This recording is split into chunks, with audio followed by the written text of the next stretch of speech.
so it's kind of hard to get out. Yeah, and especially have a sitter and everything. No problem. Good morning. Let's hope she joins us. Okay, that's fine. I don't mind.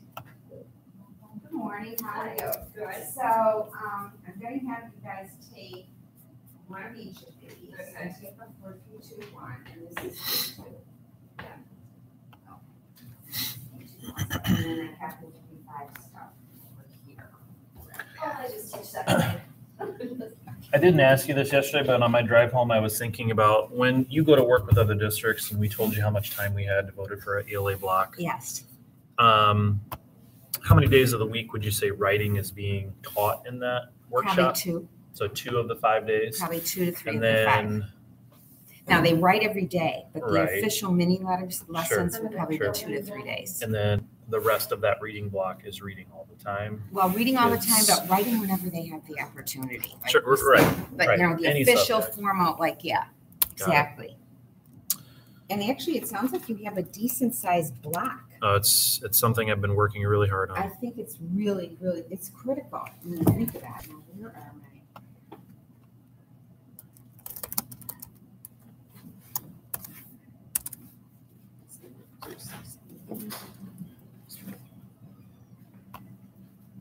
Good morning.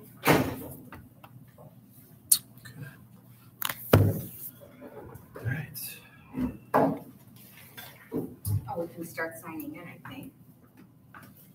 Let's see, this is informational writing.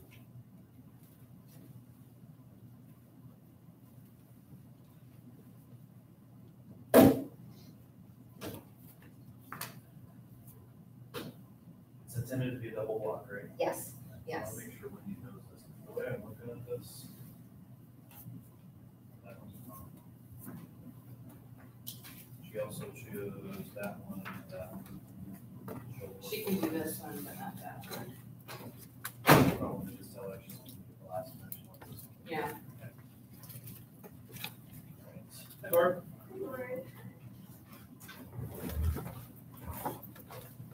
All right, so we're gonna go with the 19. Okay.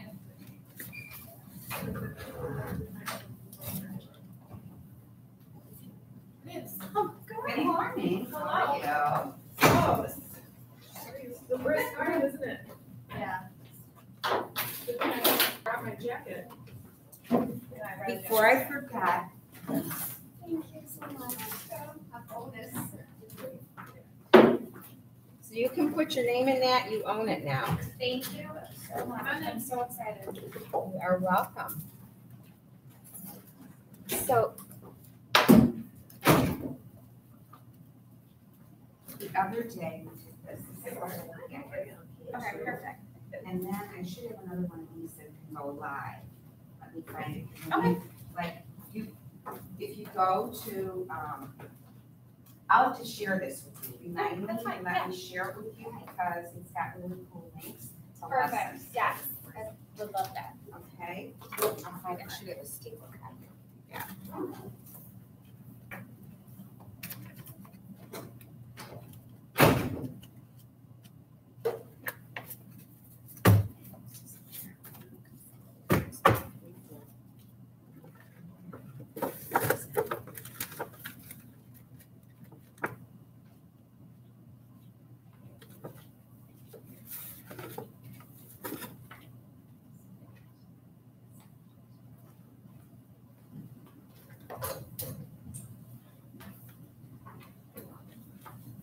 What is this from, 9:10 or 9:20? The time is 9:20. 9:20 to 11:20, is it? And remember what she said was, if like you want in the second piece to go work together as a team, you can, but I think we're gonna do enough stuff that we're gonna look at things together. That's fine. However you wanna do it. I mean, you don't have, you're not locked to this day, is what I'm saying. And I was gonna ask how do you feel about like if I go to a different session? Oh, no problem. Okay. The second hour, absolutely. Okay. Not a problem at all. Differentiation. You're gonna go to differentiation with Pam? I'd like to go to the digital Yeah. portfolio. I'd like to do that. You come with us. We'll all go to other sessions. You come with me. Go over here. Yeah. Okay, let's see. Yeah, I just want to see what it is. I signed him up there. Oh, Oh, that's. well, yeah, there's one there, there's one there. So why don't you take both? I don't know even know either,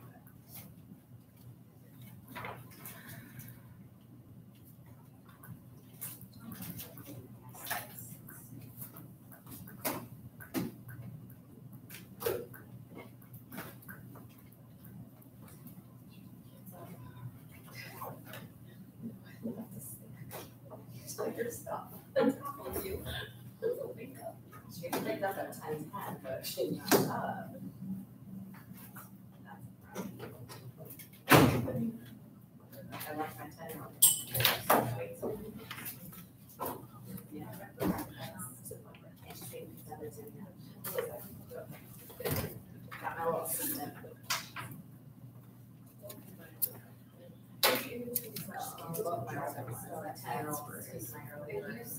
The other two would not wake up.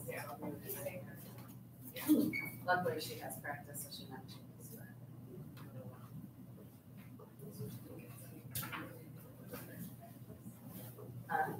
My other one is like, I just get one before.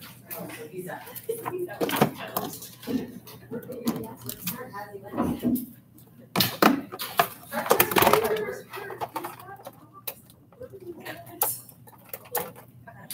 This is my gonna do this for While we're signing in and everything, I don't know if you've seen this book by Linder, Chart Science for grades 3 through 8. I think I have it also here for K2. And some of your other, I don't know if you've seen this Saravallo book. I want all of your books with your Post-its and tabs. Yeah. Okay, let's see. This is crafting nonfiction for primary. And there's the nonfiction for 3-5. And these are some of the texts that we're going to take a look at. You might utilize those. And I have some student work we can look at too.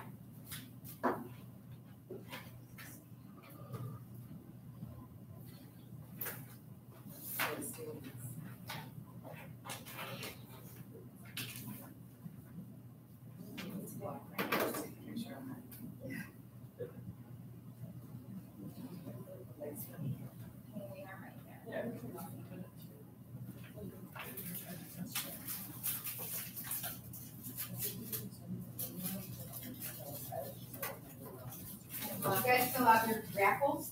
Oh, No. You have to fill out your raffle tickets. Oh, you should probably take 2 for this one. Yeah, Two it's a raffles. double session, so Unless take you're two. going- Oh, it's a double? It's a double. But we're saying that if people want to go somewhere else for this hour able to get that, it's fine with me. Because there's some cool things, you know, that are offered, and that's not a problem for me. You're okay with that? I'm fine with that. Thank Yeah, you. because what we'll do is, I basically want to go over again the scaffolding that happens. I've got a really great color handout to show you. It's on one page that you can reference. It's really helpful. And I'm going to look at some rubrics, which you might want to use and talk about in the standard. And you weren't in that first session on primary. No, That's, oh, good for you. Well, Yeah. so I don't know if everybody's got copies of this. Here. Let me give you the handout. So I Where ran is it? for. Oh, I'm sorry. Page Dallas and number. Tyler. Well, I'm driving that Sunday. Yeah, something else we wanna work on. I know, I need Yeah. to, With the new guy. I'll only be there a couple see weeks. if we'll let me once a day after school. I'm ready to come back. Yeah. oh, perfect. I'll be Mhm. You know, that's gonna be my little interview call. He seems pretty, Well, this is the one Oh, I I really like want, him. right? I think he's very good in this, you know, Yeah. he's not all about himself. no, he doesn't seem like that. No, and that's the big difference. So, this is the other. Is three. Yeah. He's getting one writing and he's getting one these. I think this might be it, don't you think? We'll just- Yeah, I think we're good. This is good, okay. When she's done, I supposed to get a purple book again. Oh, I I'm didn't sorry. write it down. No, I forgot to write down. what it Yeah, is. that's okay. And the other thing you do is take pictures. That's exactly right. Okay, so I want to tell you first off, does everybody have the one that's got your standards on it? Because I'll show you where it came from. So. And just so you know, you have 3 people on there. Oh, I Hi, good morning. How are you? I'm sorry. Oh, there's people there? Well, you can't see them, but they can see us. Tell me if you can't hear or anything No else. text. Okay. Oh. What's your first name? Danielle. Danielle, no, okay. Are you kidding me? I taught her. Oh, that's right. I did go to school together when you were in G. Yeah. She's pretty Oh, darn no great. way. She doesn't look like she's. No, you're not. You look fantastic. Well, You look the same. Don't. Well, Seriously. a husband and 3 kids later, that's the way. When you said 23 years, I was like, what? Yeah, I don't know. They do. After 3 kids, You want me to explain what's what? I just. Well, this is third, fourth, fifth. I don't know if you need that. Are you third, fourth, fifth?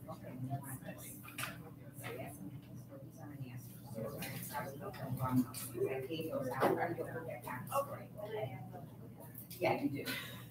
So this is grades 3, 5. What do we need? If you weren't here, then. Oh, no, I was just asking you to do Yeah, that. and this is Consider, one but I don't think I we go will. to talk sessions and answer every single thing because that's how I published even though Where I are you do going? this now, so I think you're okay. I'm going, Anyway, I'm going to that whole country, I'm going to Canyon Lake, but, where's that? It's in Texas, it's in the middle, it's like basically right in the middle, oh, it's day. between Austin and San Antonio. Oh. It's equally time the two.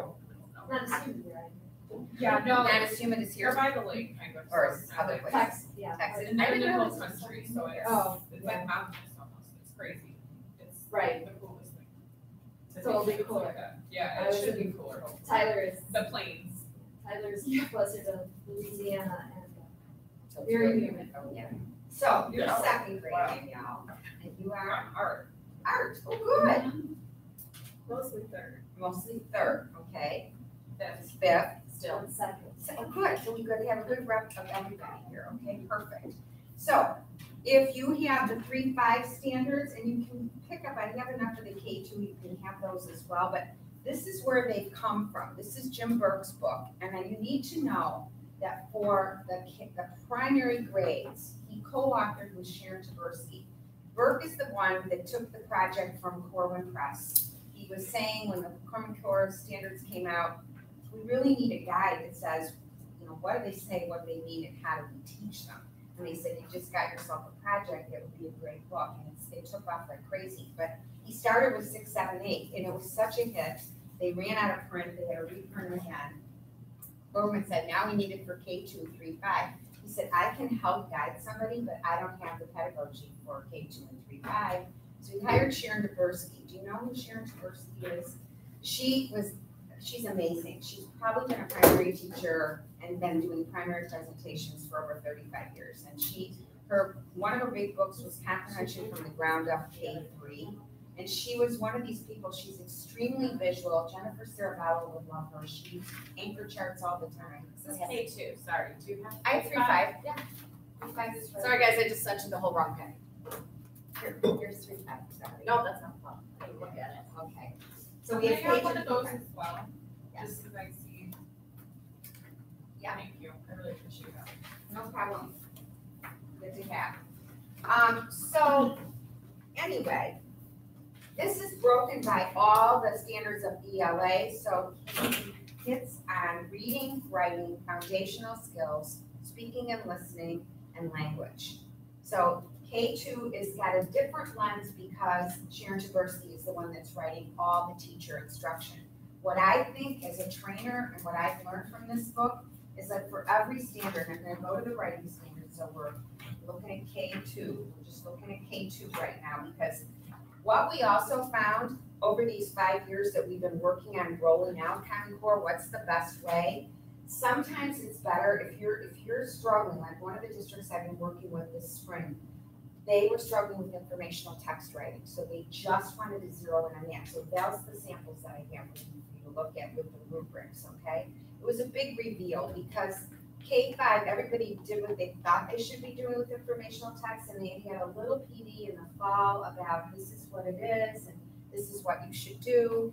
But then they all designed their own rubrics, so there wasn't really good consistency grade to grade. So when we put things up, we did 3 sessions, and the first time we just looked at the standard and we looked at examples. And then the next time they brought their own student work in. And then we brought the rubrics in the third setting, and everybody realized that we really need to be consistent and look at the standard for the grade level. So that when you get a second grader, for example, if you're teaching second grade, they come from first. The second grade teachers were all frustrated and said, they don't know these things, they can't do these things. And then they looked back at the standard and they went, oh geez, we didn't realize that that's not in your standard. That in first grade, here's what you're doing. So let's look at that for a minute. Let's look at the K, even if you're 3-5. So if you're 3-5 and you don't have a K2, do you need a K2? Anybody else? No, I have it. Okay, yes. Okay, so looking at this, so in first grade, in kinder, students are using a combination of drawing, dictating, and writing to compose informative explanatory text in which they name what they are writing about and supply some information about the topic. So it's basic. It's as basic as you can get. Most of the kids hardly know their letters when they arrive to see you. You know, they're a number sometimes. In first grade, students write informative explanatory text in which they name a topic, supply some facts about the topic, and provide some sense of closure in first. So when we looked at this, the second grade teacher said, oh, we thought they were doing some of the stuff that's going on in second grade, so we were expecting that. So now there's some adjustments being made and expectations and how do we teach it. So for second grade, students are writing informative explanatory text in which they introduce the topic, use facts and definitions to develop points, and provide a concluding statement or section. They're very similar, but if you took a highlighter to this. Yeah, I mean, I see the difference for sure, because one is like, you can give them a list in first grade to choose from, and then second grade they're more on their own.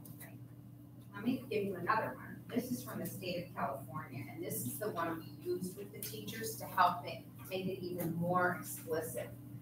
And they're having a hard time doing this. Okay, so you want to do it or something now? When you're over, maybe if we put it on this paper. I don't know if it's gonna last because it's plugged in. Hold on, guys. How about if we just put it on the chair? Yeah, that's what I might do. Yeah. Can you do that? How's that? Is that any better? Yeah, as long as you don't. No, it's pointing at her. Yes, you're only seeing me. Hopefully they'll let me know.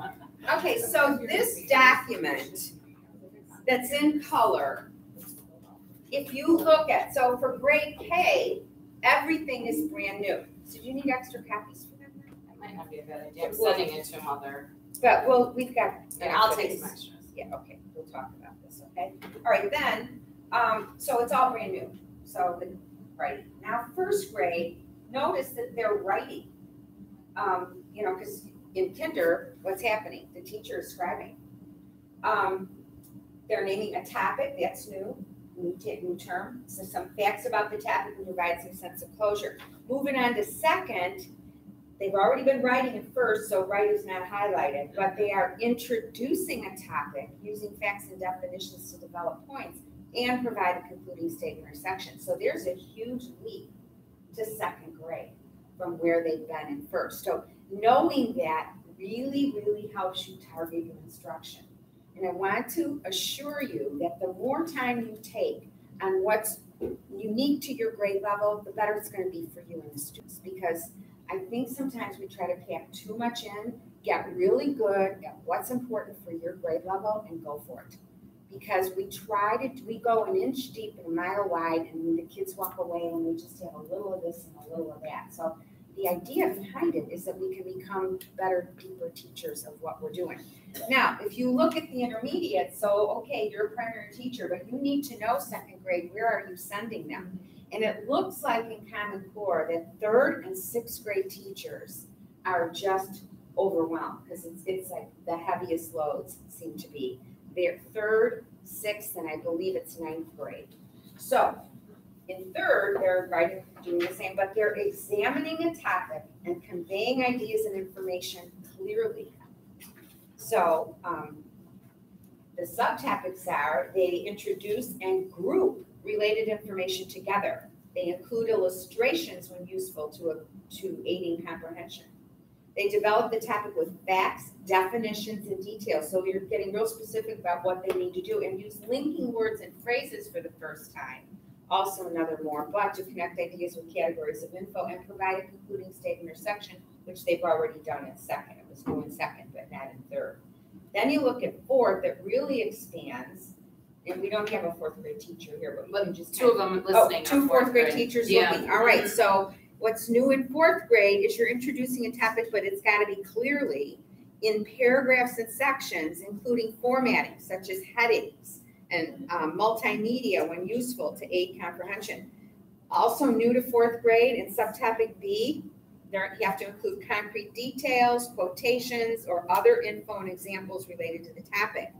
They also must link ideas within the categories using words and phrases like another, for example. So their transitional words in fourth start to get much more specific and much more leading for their reader when they're writing. In subtopic D, they have to use precise language and domain-specific vocabulary to inform about or explain the topic. So if they're doing something about earthworms, they have to use the vocab that is relevant to the earthworms, you know, that are found in their research as they're doing it. And lastly, they have to also have a conclusion, but they have to relate that to the information or the explanation presented. So not only do they have to bring closure, but they have to touch back on what they were talking about. So you can see the scaffold is there. By fifth grade, the only things new are they're providing a general observation and focus in their introduction, and they're grouping things logically. Also new to fifth grade is they're linking ideas not only within a paragraph, but across their categories using words and phrases and clauses such as like in contrast or especially or another way this has happened. Again, everything else is there that they've done in fourth. So 3, 4, 5, you really see the build out of the informational text. People are afraid of informational text writing with kids, in my opinion, and that's my background. Okay, so when I was at Butler and I taught 6th, 7th, and 8th grade, we would scaffold their writing instruction, and I also did the public speaking. That was my end of it, public speaking and listening, plus they would do other informational text reading and writing in my section. So they would do research projects in 6th grade on animals and biomes. In 7th grade, it would be important people and events in world history and why they were important and so forth. So that was a research. And in 8th grade, they would research. First it was careers, then we got away from the careers and we did the controversial topics and events. Not events, controversial topics. All 3 of which lent themselves beautifully to having kids do the research and then have to write about it. It's an opportunity for you to use mentor texts even better than I think when you're teaching them to do narrative, because it's all laid out for you. So if we take a look, I brought some examples with me for primary. So here's earthworms underground. And without, so these are really basic. This is from Seeds of Reading and Seeds of Science and Roots of Reading. This is on soil habitat. So you could go through all the things that are in your standard with a book like this. They've got a table of contents. They have an introduction. No matter where in the world you go, you will find animals, plants, and other organisms. There's your domain-specific vocabulary. Every place on the earth is a habitat where organisms live. There are wet habitats and dry habitats, hot habitats and cold habitats. There are habitats high in the trees and habitats underground. This book is about an animal that lives in an underground habitat. This animal is the earthworm. So the illustrations are beautiful. Would you have them read a book like this and then write an information Absolutely. text about that book? Not just this book.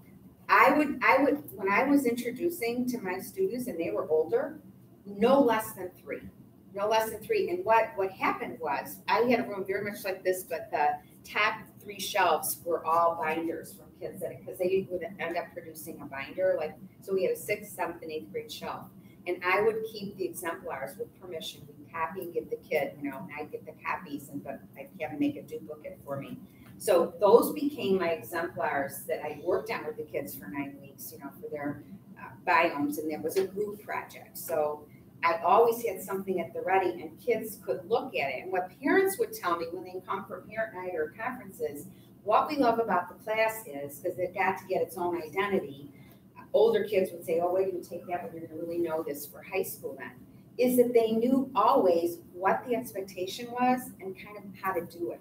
So And then you try to say why they couldn't copy exactly how that person did it, but this is what made, then we talk about, why was that such a good introduction?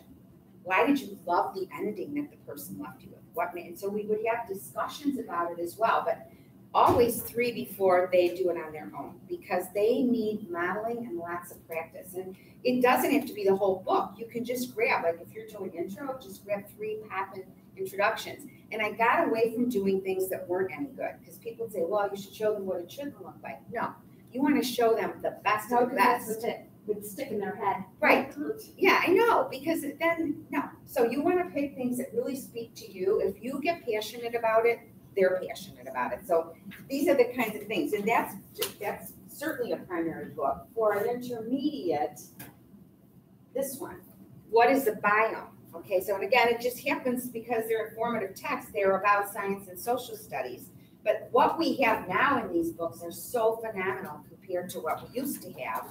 And Benchmark Press has the most, and Capstone books too. We have some really phenomenal little skinny book appeal like this that are colorful that kids will love. And I think your administration is hoping to get Benchmark education. Benchmark. Yeah, I use that. I'm the reading specialist, and all of our books were so old, and now I have great nonfiction books on Ben Franklin and Sacagawea and national parks, and the kids like the pictures, and we have a great discussion, and then we usually produce some type of writing. That's okay, because you know what? It's rigorous, and I think kids, even when they struggle, it's my own personal belief, and I really think it works.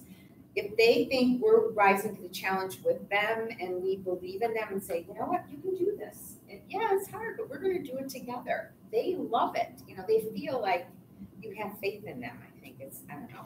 But anyway, so I always talk about the table of contents, even though when they're writing, they may not have to do that. They will if it's a research, but not other than that. But you can talk about, and this is the perfect way to also bring in your text features. You could tie that reading lesson in with the writing. That's the kind of recursive piece that goes with it. So what is climate? And then it talks about the map, shows the areas of the earth that are hot, mild, and cold. The color helps them. Let's listen to this intro. The plants and animals that live in a biome depend on its climate. Climate is the weather that an area has had over a long period of time, such as 30 years. Weather changes from day to day, but climate is the weather people expect. Rain or snow, temperature, wind, and sunlight are all part of climate. Location of a biome affects its climate. Being near the equator, north and south poles, high in a mountain, or near an ocean can affect the climate in a biome. Now, you could take this apart with them. You could put this up there and you use like annotated, Post-its with them. You have them do it in small group and partner work, and then come back together with you and say, okay, what did we see here? So that you're not just reading it aloud, you are literally taking it apart with them and then helping them put it back together. Like how to, it really, really works. Writing is a challenge for us to teach it, but once you get on a roll with it, and you need to find your own comfort zone. If you're teaching art, you can still have them write about it. That's, artist statements and stuff. Yes, there are so many cool things. Like you can have them be writing a description of the picture. Yeah. And what are the elements in it that you've been talking about that you want them to have? And the more writing experiences they have across the content, they begin to lose that mantra that, oh, this is, so we have to do it in ELA, but we don't have to do it in our other subjects. That's a huge goal of Common Core, is that people understand that in life, you have to be able to write no matter what you're doing. You can't go, oh, gee, it's not English class today, so I guess I can't do that for you, right? So that doesn't work out too well. So the intent of you having all this information is that you can revisit it as you're planning and talk with your teammates that aren't here about, can we try a lesson on this? And what I want you to look at also in your packet is, I didn't do for you, but I did give you this from Burke. For the other grade levels in 3, 5, 6, 8, I was on a roll and I took it apart because it was very wordy in here, but for the primary, it's pretty basic and it's about the same. So if you turn to the next page, which is 107, it's back to back, sorry. So we're looking at, we're still looking at that packet now. The K2 one. The K2 packet we're looking at right now, yes. We'll look at 3, 5 in a minute, but K2, and what Burke does in all of his books, they give you the gist of the standard, so it's parboiled in student-friendly terms for you. So the gist of this standard for kinder is using a combo of drawing, dictating, and it's pretty much exactly what it said. And the gist is just distilled a little bit as you get up in the grades, but here's what your kinders are considering. What am I drawing or writing about? What 2 or 3 things do I most want my reader to know? So those, I find those prompts, our kinder teachers, Colleen Littard uses these prompts with her little kindergarten kids. She'll say, well, what two things do you most want to put in there? What are we going to talk about? And so there's some really good language here to help you facilitate the lesson so you're driving toward that standard. You're not teaching a standard. You are teaching the skills and strategies and the ability for them to execute what that standard wants them to be able to do. What pictures will I draw to go with my words? What details can I add to the pictures? Which certainly you could use a lot with the art for kinder. Now in first grade, the language changes. What's my topic? What facts will I include? How can I add pictures for extra information? You can see the reflection of that in the standard. And what do I want to say last about my topic to make it sound like an ending? Now look what happens in second. What do I want to explain about my topic? What details and facts will I include to give enough information? Is there an important word I have learned that I can define for my reader? What should I say first, second, and third so that I can make a clear point about my topic? And what ideas can I adapt from books, pictures with captions, label drawing, scale drawing, to help me illustrate my piece? When I think about my topic, what do I want to say as a final point or ending? Now notice within these questions, they did take the key language from the standard and embed it into the questions that you consider with your kids. And that's the way for you to also embed the teaching of that vocabulary, because you're repeating those. Kids are going to get used to you saying that. The little kids, I was in Colleen's room like in April, and they were doing a writing. And one little boy said, so are we having 3 details this time? So he picked up the word details. This is also a kid that grew to a level M in his reading, which is pretty incredible for a kinder.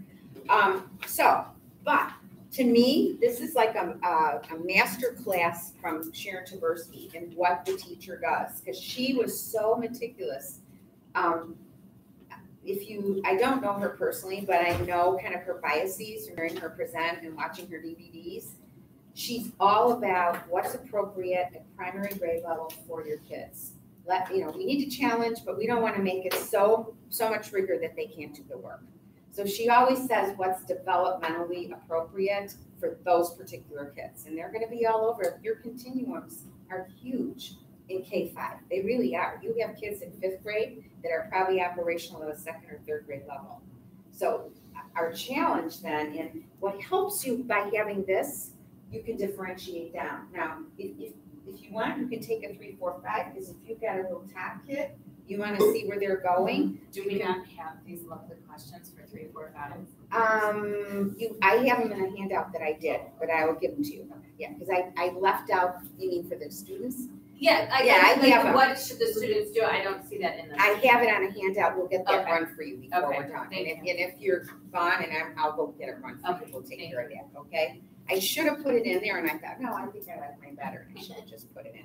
Okay, so now if you look at what the teacher does, we're not going to go through all of that, but if I were you right now, I would highlight the key headings. So she takes you through how to introduce students into informative explanatory texts. I do want to look at the first paragraph, though, because this is how she is. She says, begin by defining the term. I think sometimes in K2, teachers, some are used to keeping it simple. Kids can rise to the occasion. Look what they can do already when they hit us in kinder with all their devices.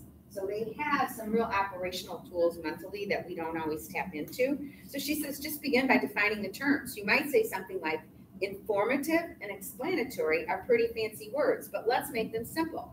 Informative text inform, and explanatory text explain. They are very much alike in their purposes. For example, a newspaper informs you about today's news. I inform you about class rules. What do you do when you are teaching a friend how to play a game? You explain it, right? So as we read informative explanatory text, remember they are focused on information and explaining it. And there are highlighters here if you want them. Let me look for you.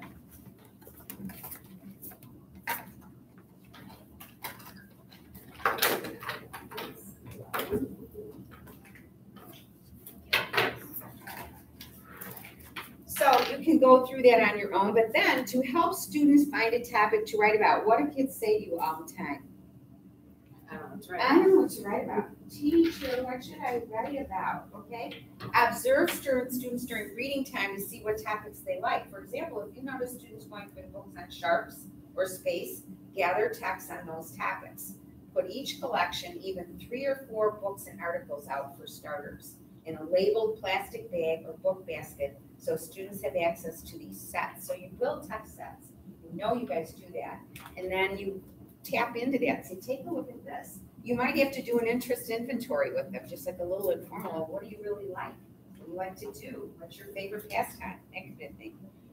To teach them to write an informative explanatory text. Here's the essence of it all. She says on page 108, model writing an informative explanatory piece with the entire class. So you're going to do a whole group lesson first. This helps students envision what's expected of them. Provide instructions on how to do each one of the following. Introduce a topic and decide on key points to include. So you're going to gather informational texts on a variety of topics, have students notice how authors introduce them.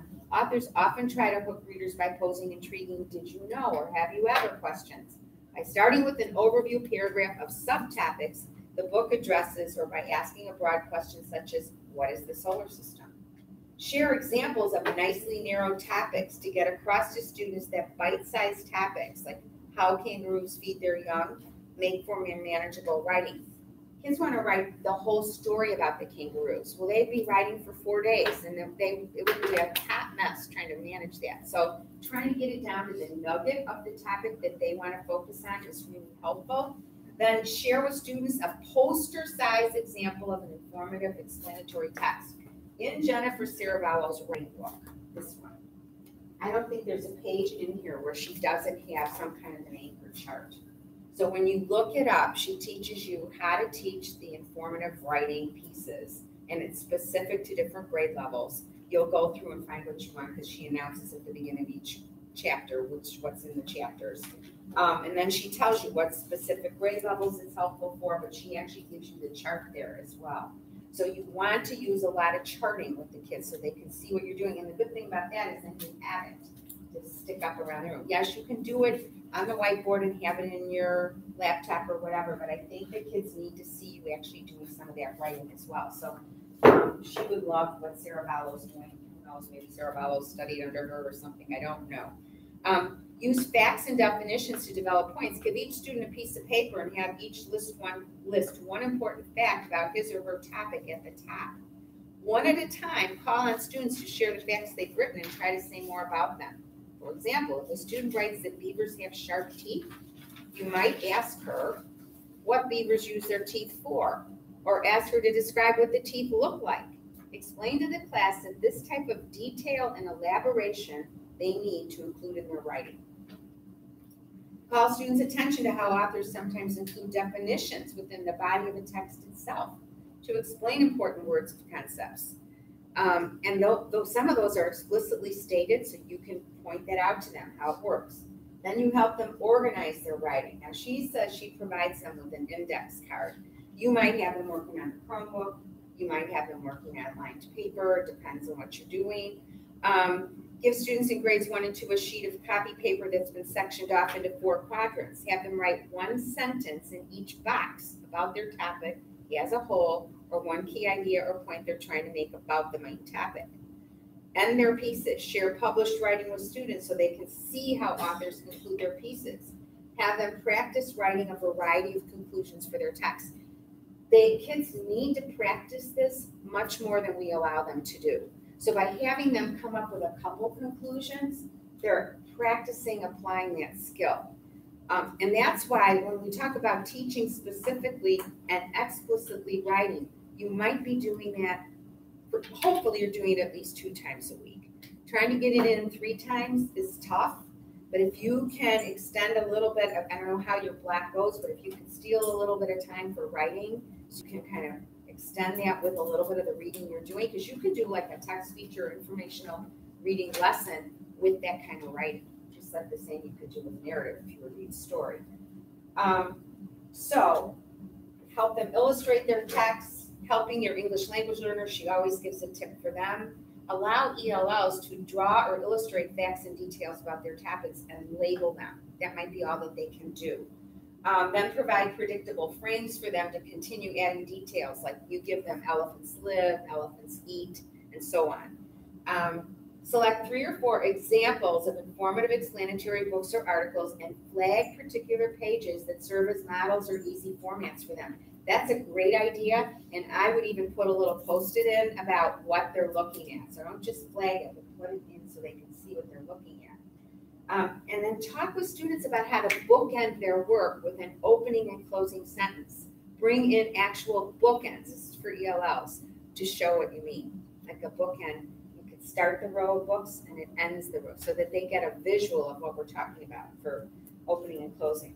And then she always gives you, she does this, the 3, 5, and 6, 8 don't do it, but she gives you a developmental debrief. When it comes to illustrating, kindergarten and first grade students often draw a picture before they write. This helps them rehearse their ideas. And in Villa Park, where I was, they are really pushing for the concept of oracy, where they actually talk about it so that the kids, since they don't have a lot, if you have a lot of Hispanic or Polish or whatever, they don't have a lot of that familiarity with the language. So talking about ideas ahead of time is really helpful, and drawing something.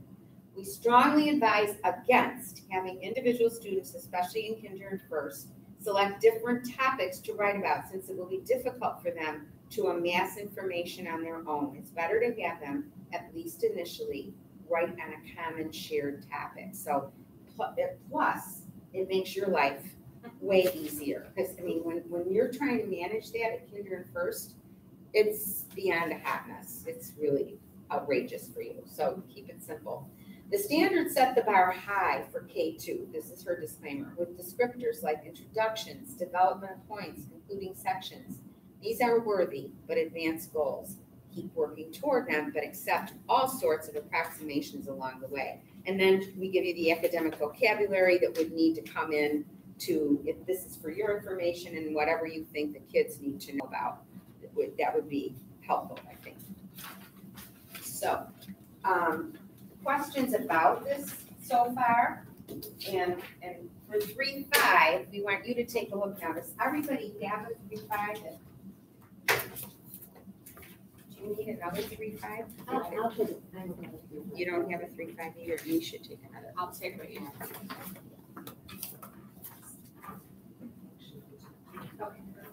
Do you want 2 of those colors too? Yes, those are. Those are really helpful, Yeah. I think. And we haven't looked yet at the rubrics, so then we want to help you with rubrics, and then we'll look at some student work. All right, you need a 2 more? It's 2 more. 3, actually, there's 3. Thank you. We've just given. I can always copy the other ones. Yeah, well, which one? The 3-5, that's fine. Okay, Oh, actually, she has one because she was here Monday. I So gave she's you the good. 3-5 one. Yeah, you gave me 2 and there's 3 of them, but one of them Oh, was here okay. Monday, so she's got it. So All we're right. good. Okay, good. All right, so everybody's got the standards. Now, do we have a kinder here at all? No. Okay, these are writing rubrics for kindergarten. I don't know if you need them, if you want them. We have One, no? Yeah, I'll take one for needs for now. Okay. Anybody else want one? Okay. I didn't know we were gonna have it, but Because I work. this one is one that we definitely want to look at. This is for K2 through 5. This is a scoring rubric, which was online. You have that, took that, right? I went ahead and took mine. Okay, here you go. So, 4 total, so 3 more. oh, that one. Yeah, so I need. There's 3 more, right? Yep. Okay, good. So if you take a look at this, this is the scoring rubric for informative. And I like the descriptors: emerging, near expectation, meets expectation, and advanced. So this is K2. So you'd have to like highlight what you think you would want to focus on. These are not set in stone. This is one school district's interpretation of what they wanted to do. Pretty much what I'm seeing throughout the county is that districts are developing their own rubrics locally, which is probably a really good thing, because if you get something superimposed on you, everybody deviates from it a little bit, but it's essential. If you haven't done that yet, that's something you want to put on your checklist so that you, what we found in Villa Park is by having this articulation 3 times, by the last day, they said the first thing they want to work on when they come back in the fall is cleaning up their rubrics. So they will meet and articulate, like K1 and 2, we'll figure out what they want, which is what this group must have done for K2. So if you're a primary teacher, the first page is going to work for you. Now, but then they're specific. Let's take a look at another one that's behind that. It's first grade informational, a standards-based assessment on ideas, organization, style, and conventions, which we saw it differently on the first page. And you'll find that you like you need lots of these to look at as you're creating your own, because you'll find you like the language better or not than some others. So if you look at the second one in, which says mode of writing first grade informational, let's just look under organization, or go to ideas. Topic is clear and well written. 3 or more details are present. Details clearly support the topic, and that's a 4. So for 3, topic is clear, 2 to 3 details that support, that meets. Approaching topic is somewhat clear. 1 to 2 details are given. Details may or may not support the topic. Expectations not met, the topic is not clear. Details are unrelated to the topic. So these are the kinds of things you need to look at. How about the organization? Same thing. This one to me, I kind of like the way it's written, but I might pick some from the first part as well. Here's another first grade. This is coming out of California. And it's a lot more verbal. Yeah. Some people like that. They think it clears it up for them. This isn't what they give the kids back though, is it? Oh, no, this is for the team. No. What you do is you're going to develop rubrics for the team for teaching, and then you're going to put it in kid-friendly language. So it's kind of a dual process, because you'd want to keep it simpler, more like the second page we looked at. Kids could deal with that. Yeah. But this would be, so look at the first one. Meets all expectations for the statement of purpose focus. They even have it set up differently across. Like they're doing a statement of purpose, organization, elaboration, evidence, language. So the person that put this together, or the team that did it, they chose to use more formal language throughout. Yeah, they must. To grade that, like Yes. See, and That's the thing you intense. have to think about when you're putting together your rubrics, it needs to be user-friendly for you. And one of the things we know is that teachers don't have enough time. So you need something that you will get very familiar with, that's going to work, that you can utilize in an efficient manner. So if you look at the one that says beta version, that's in the next page. For grades, it says grades K2. This is from the Literacy Design Collaborative. This is at Ohio State University. I like what this says. Not yet. Approaches expectations, meets expectations in advance. And notice you saw some that start off with the top, like they start at a 4 and end with a 1, and some people start with a 1 and end with a 4. So you have to agree how you want to landscape that. It sounds ridiculous, but you don't want it different from K2 to 3-5, because people get used to that neurological continuum, and before you know it, you've got a kid getting the wrong scores. So I like the not yet. They attempt to address prompt but lacks focus or is off task. Does not address additional demands or attempts to lack focus or off task. I mean, I would just go with some of those in there. Certainly, that one, if you look at organization, the one that says beta draft July 2014, demonstrates elements of organization, including an intro, supporting details, and closure or concluding statement or section for a 4. So, I mean, you can pick and choose from some of these cells. You don't have to use it as it's written. Here's second grade informational on the next page. It says mode and grade of writing, second grade. This one is fairly straightforward too. I like the way this one is done. And this is the exceeds, meets, approaching, expectations not met. Because these are things that ultimately, you don't have standards-based report cards yet. No, that's the other direction people are going because of the nature of the standard. So it would be more of a checklist at that point, and you'd be checking, do they exceed, meet, approach, whatever. Yeah. Ours is standards-based. We check off what standards each in our. Right. I am hoping that we go to that, and that's where people have been lagging and doing it, is there's a parent education piece that must be done. I'm an educator, as a parent. My kids, when my first 2 older ones were in elementary school, it was just a 1 through 4, you That's know. how it is. Right, and I could follow that. Now it's standard-based, and let me tell you, I barely print the thing off. So what, they don't do 1 through 4? How is it? It's 1 through 4, but it's standard-based. There's 40 things on it.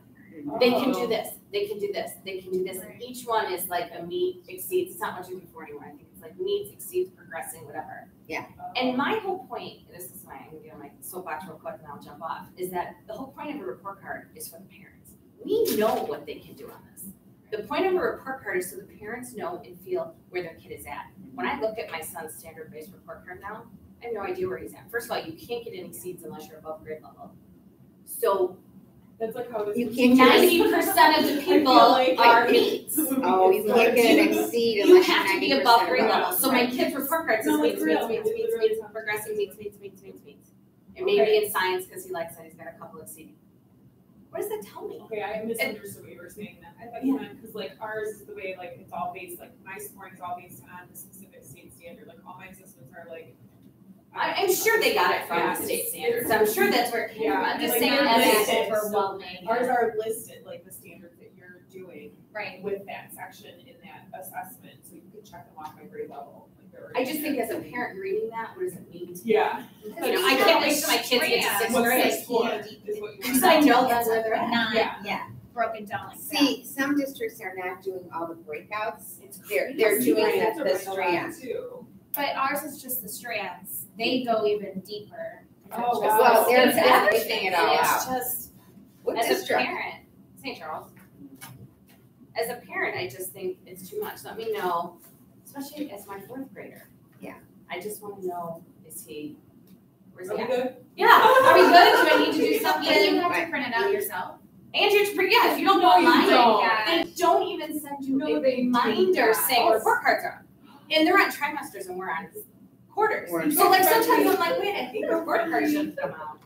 So nobody even cares. Half the parents I talk to, they're like, I don't even print it out because I don't understand. They don't even look at their kids' report cards See, under 5 because they don't And then you're understand doing, it. and then those teachers are doing All that all work those and the comments. parents aren't even looking at it because they don't understand it. I at least can understand it. But parents that aren't in education, they're like, I don't even print it off yet. They're like, I Right. wait till 6th grade to see where my kid is.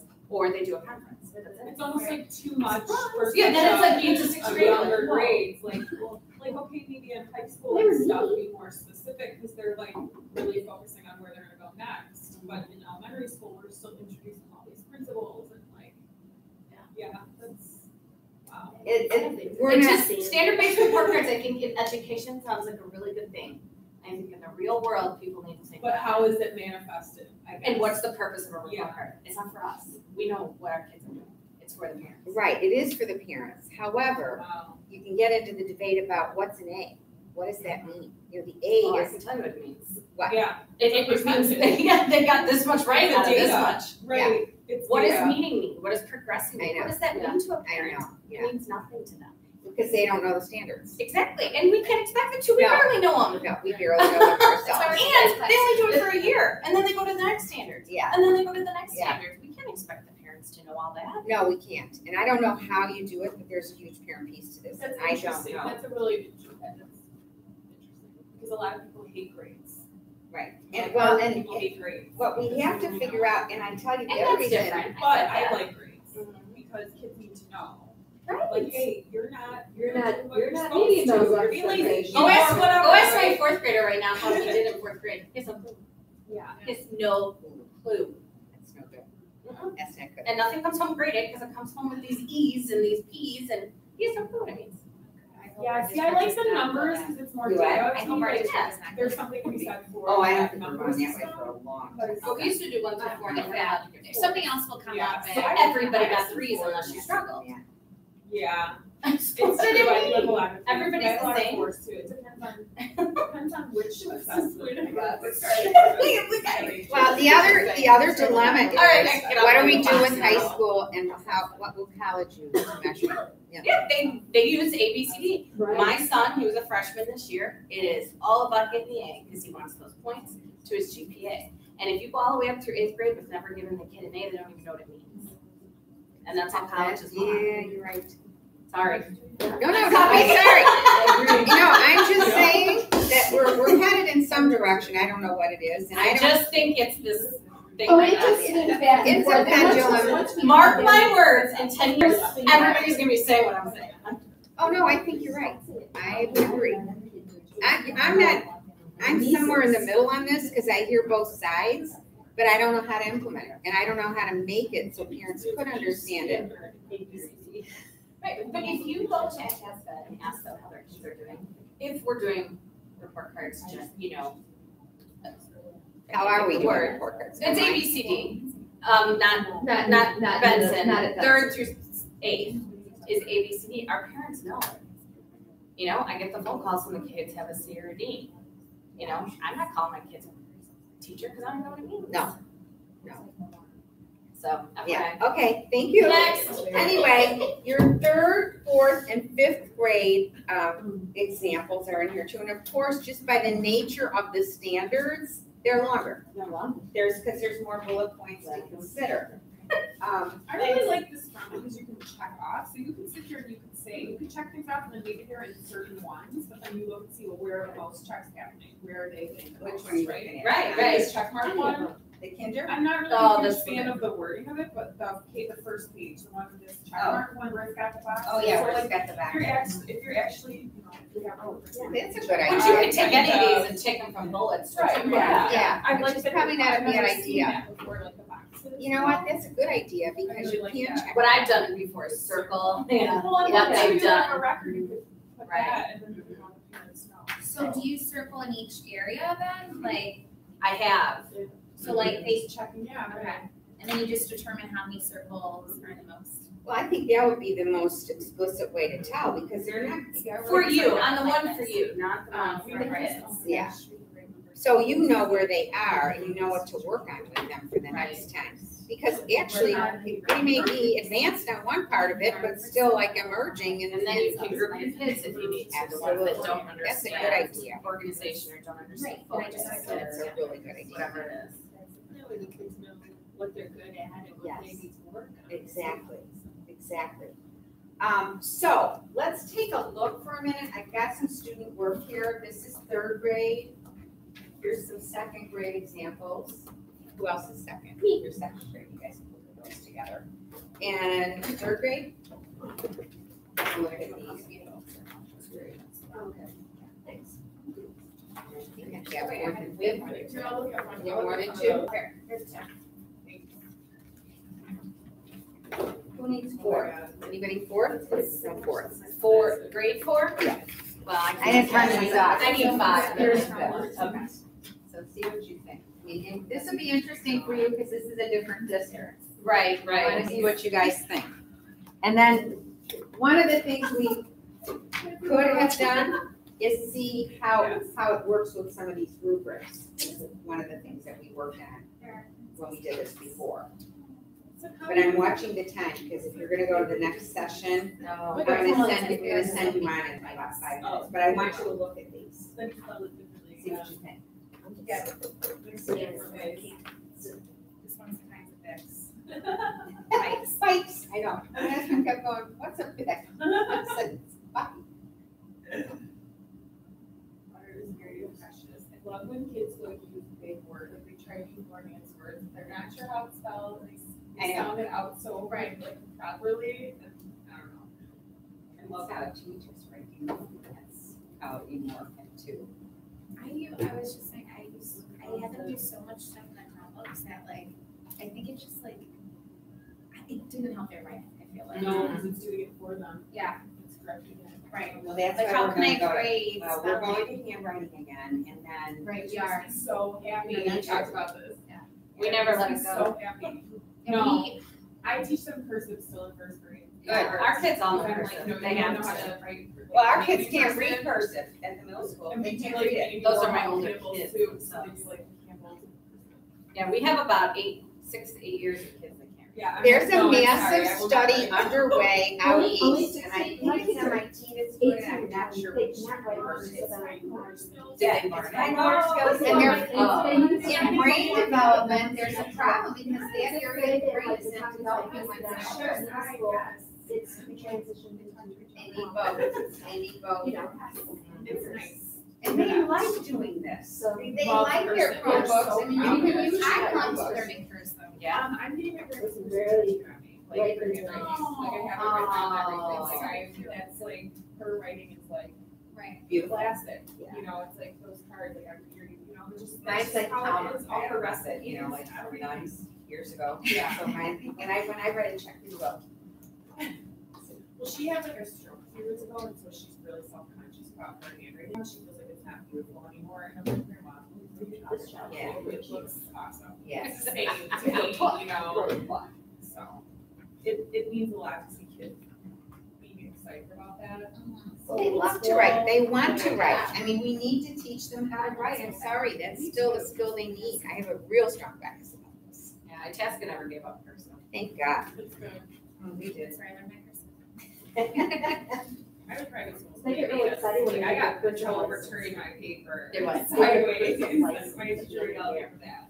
Oh, do you guys And teach where? cursive? What school? I was in Wisconsin. I didn't know, I thought They it was do. cursive. No, it's second second. school, yeah. Okay. And they start. Yeah, it was like, don't turn your paper. Okay. And then, so by the end of the. And then you guys teach. I was uncomfortable with that, so I would like have to, but my. Okay, I thought, okay, so we both do, gotcha. So it's in That's second grade. Teacher. Third grade. And then you Yeah. guys do a book and then we do. So I wonder if I should have you do the eval now for the Oh, PD. Let's do that, so that you can learn foundational services. So when I'm you're, just when you going have through kids turn to work. I you wanna, yeah, use this? well, so you're, you. third, fourth, and fifth Well, if requires everybody's it. gonna go. If it's handed in, Otherwise, then it's in here. then it's cursive. No, whatever you wanna do, I don't. I mean, I'll be back for sleep. Second I'm here for semester. speaking. Yeah. Because I don't- Great sources again. Know it Right, well because enough. they- right, Yeah. yeah, because they're selling together. Yeah. And the only time I won't is if there's a kid that's really bad at There was cursive. some first in here, Okay, yes. read their spelling test. The first Yeah. one was I'll A. love them to do spelling Yeah. test and parents, this is good at anything else. That's Okay. cursive. And that's not usually Separate them out for you. Yeah, if you would, that'd be Grade great. one, and then this one was one, these were all. That was two. So now, do you know how to do this? Do you know how to go for the PD and? Yeah. Okay, and it's Oh. in circles for a Do you while. have to, you have to do it on your computer? Yes. I need I to can go do it do on my computer. Okay, so we have to explain to you how to do it so you get your CPDUs. We don't have, we don't have that yesterday. I do it on my phone. You can go to the, go to Itasca. Yeah. Go to this. Or Oh, they sure. said if you do this QAR code. Oh, yeah. Good idea. They are too. Yeah, I don't, you know what, I just got this phone in, a year ago, so you gotta teach me how to do something here. Go to the QRI. What do you do? Do you have an app for that? No. Oh, then you can do that. I'm just gonna Google for that. Go to our website, Itasca. Okay. It's in Like there. this now, yes. What is that? Kids called? iPads? Yeah. With the Chromebooks, you can. Sorry, I didn't say that. That's how it was with my last district, they had. So where's everybody going? I'm gonna go to digital. That's what I I always wanna do go too. see that first. Because I think it might have something to do with what we saw yesterday with the screencastify. Okay. All right. So, ma'am, I'll be back. Okay, I'll see you next. Candy. Um, Do you want these I'm samples grateful, back? I'm like annoyed. For me? Do you want these fifth grade samples back? Please. So now these poor people are reading their school. Should we tell them that we're? Oh, I just got my principal to come mover. Oh, good. Okay. Here, move over to the She's digital. gonna go to digital portfolio with me. Okay. If he comes, I don't know where he is. Is there a link? I could probably move her. But I don't know what'll happen if I move her. I don't know. Well, can't I just unplug it and move it with you? That's what I'm gonna try to do. We'll see what Okay. happens. All right. Is there a link to this? Go to, go up to staff. And then there should be, what is this called?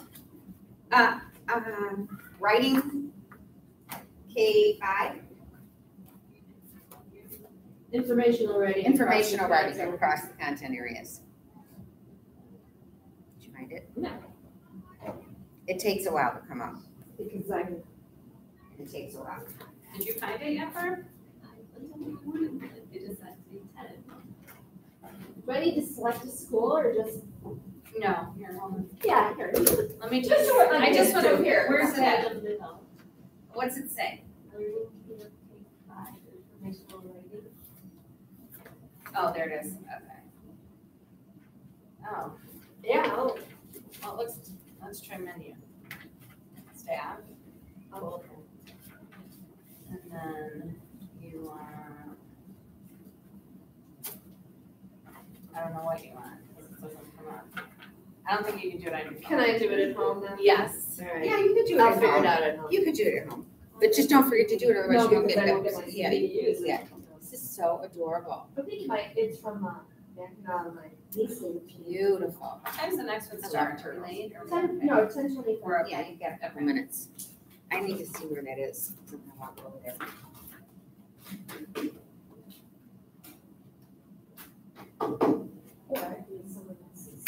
You can use mine in the next one if you want, Yeah, after we move. Yeah, I'll just grab like Sandy sugar.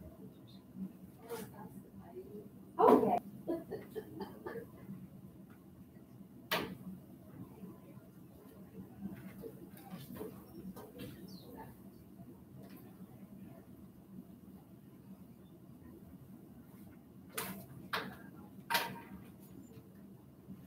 Oh, there it is.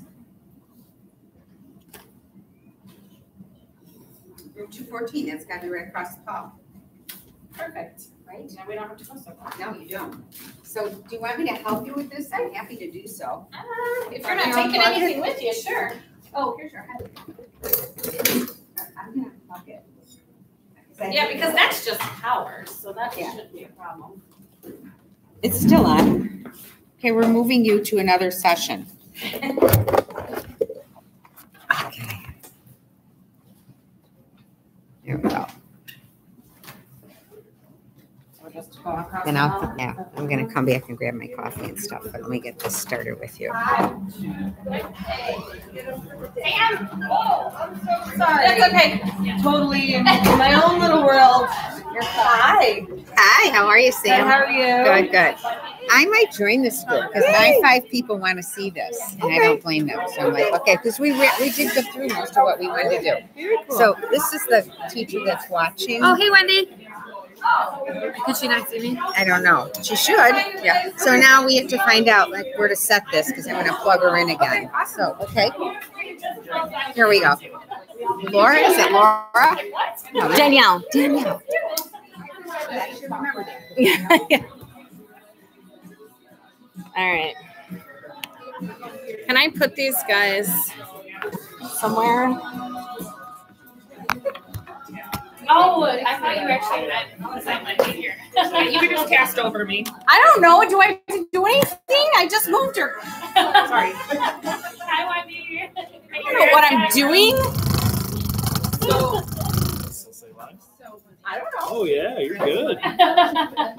Danielle, remember we did a practice class with Seesaw with you? Oh, that was so fun. Yeah, my kids did. I know, so I touched my H class, though, that I put you in. Oh, right. And then I put Charlotte, and I put myself in as my home one. Well, then I forgot to set them all up something like how to do. So everyone. Oh, just- now I understand how you remember. Everyone was in my class. Yeah. Where's And they're all like, oh, my name's not here. I go, class. yeah, as you. Right. As you. Gotta make sure they're still here. Oh. Wendy says hi, everyone. Hi, Wendy. Hi, Wendy. Are you still here, guys? Okay, there. We were talking about your presentation. Through there. Oh, yeah. It's Wendy, Lisa, and Holly. Oh. Hi, Lisa. No, you're good. Hello. Holly, too. Because it's YouTube. Lisa goes, I keep answering you guys, like you can hear me. They all say hi.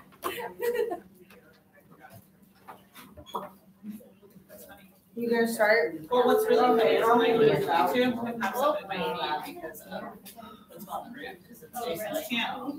So like I can scroll. All right, we may get some more.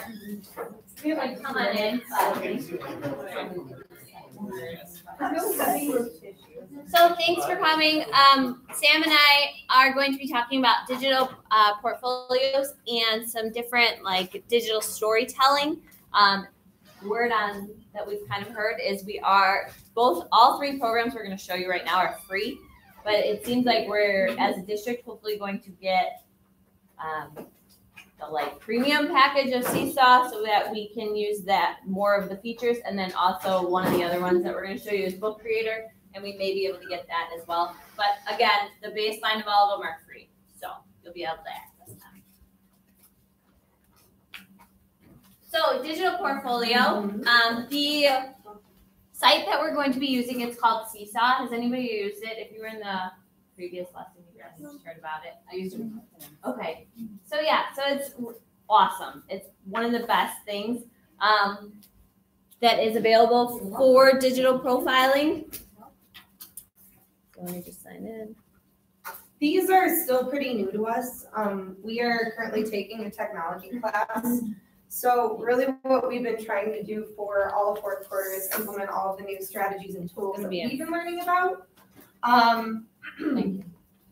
And our goal for next year with Seesaw is to maybe go through our student-led conferences and using a digital portfolio to supplement the paper copies of assessments and things that we do still give. But we'd like a majority of our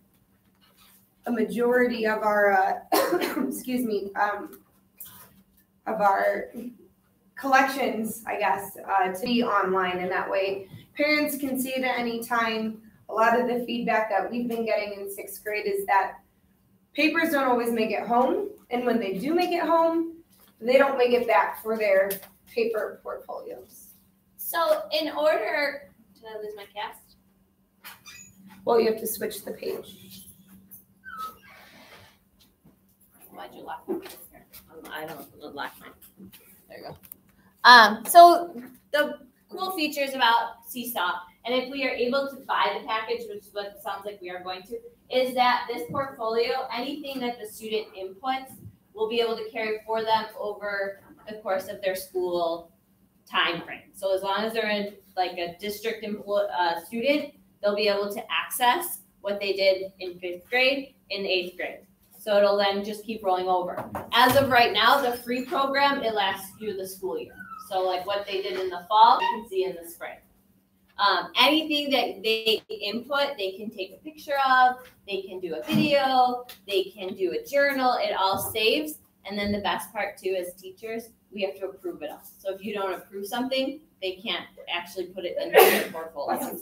So this is what it would look like if you open the account. Sam's doesn't have, she just opened an account, so hers is going to be blank, which is what I wanted to show you. So if you want to go to seesaw.com, you'll be able to open your own account. You can just do it with a Google Gmail account. Oops.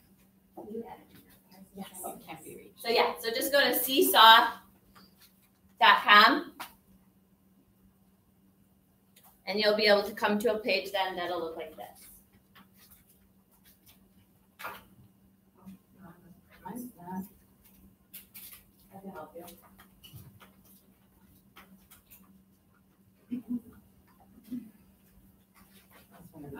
It's logging me in as a student from the last class. Oh, Your picture and then. My picture is Daniel Rosado. Rebecca. Yeah. Oh, no, but yeah, you can just teacher sign in with the Okay, class. got it. It's Okay. my class, so. There we go. I'm a teacher. And you just teacher sign up with Google. So the awesome part about this is as you're signing up, you're seeing I'm a teacher, I'm a student, and I'm a family member. So you're able to access it from all those 3 different domains. So families can connect through it as well. If you do Class JoJo, it's kind of like that. That's the behavior system where if for like primary grades, you as a parent can only see your child's activity for the day. The same thing as with Seesaw. You can only see as the parent how my child's doing. So you don't have access to anybody else's account. Did everybody was able to get in at least? So yes, it's 7th grade or 6th grade, I'm sorry. I'm not there yet. Oh, you have to do your class.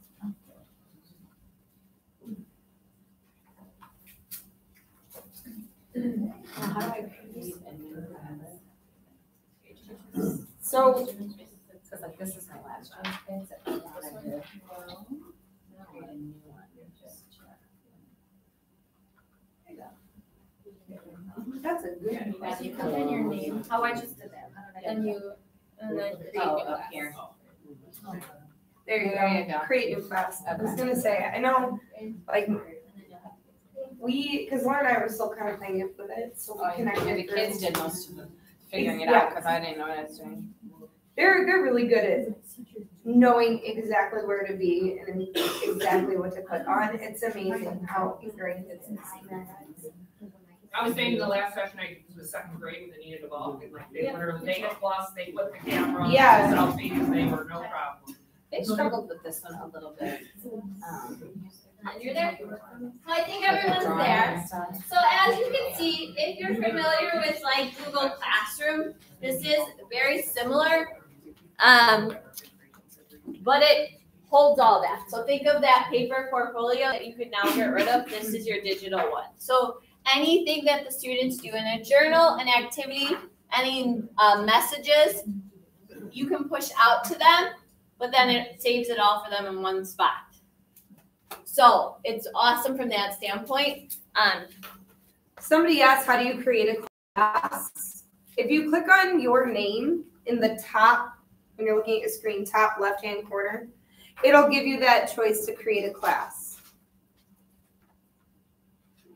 And then for classes, like if you, for like our middle school students, or if you're a science teacher, they can have multiple classes. So if there was Sam for social studies and then myself for ELA, we can both have our own section, but they'll still have the one Seesaw account that the parents or families still have access to, anyone that they're able to see that in the Seesaw or any of the teachers.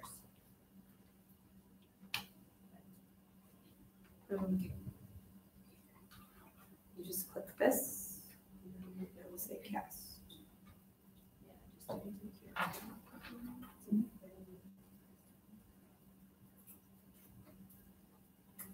So some amazing things about Seesaw that we really like is you can link any journal articles. So like my students, I put all of their like daily journal questions in there, and then it'll come to me and it'll ask me when they're done, they'll hit submit for an approval, and I'll say approve, and then it automatically goes into their portfolio file.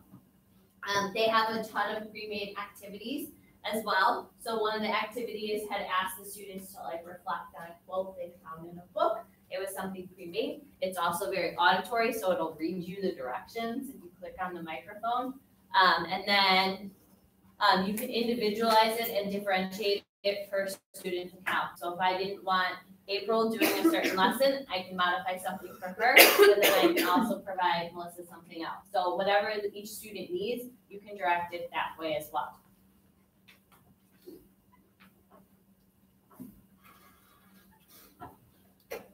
So here's Theo. So this guy is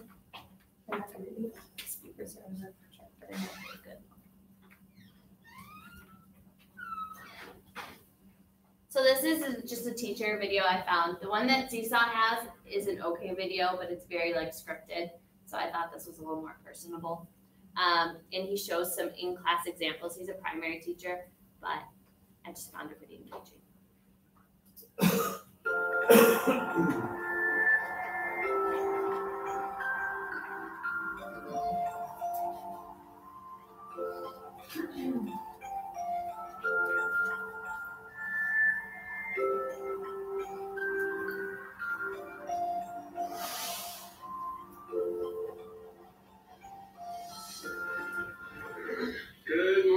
It's Friday. I have a quick teacher tip for you. We're going to be talking about Seesaw. I just started implementing my room. Let's chat about it.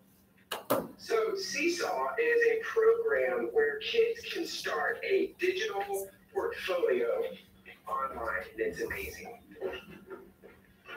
All right, and the reason it's amazing is that when my kids are working, no matter what they make, they can put it on Seesaw. So what I've been having them do is anytime they do a writing, anytime they do any sort of work in our station time, when they're finished, it's their accountability tool. They have to take a picture of it and then use their voice. And what's great is it's super easy. The kids swipe open, they click Seesaw, and then they press plus.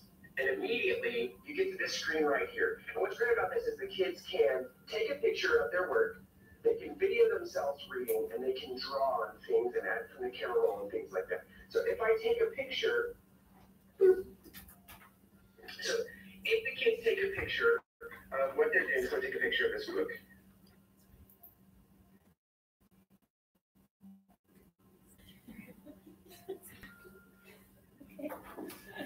Immediately, it not only takes the picture, but it also crops the picture for them. And then once they press next, the best part is on the bottom right here, they have options to. So the nice part about that video piece is, let's say Manette in science, she wants to have them use the digital portfolio, but the lab is on paper. So any kind of work that they have, whether it's like a poster, if you have them do some kind of collective, jigsaw activity in the classroom where they're moving around and writing on the desks or whatnot, they're able to take that picture and still upload it into their digital portfolio, which is really nice. And we, just because he's doing it on the tablet, it still works on the Chromebooks.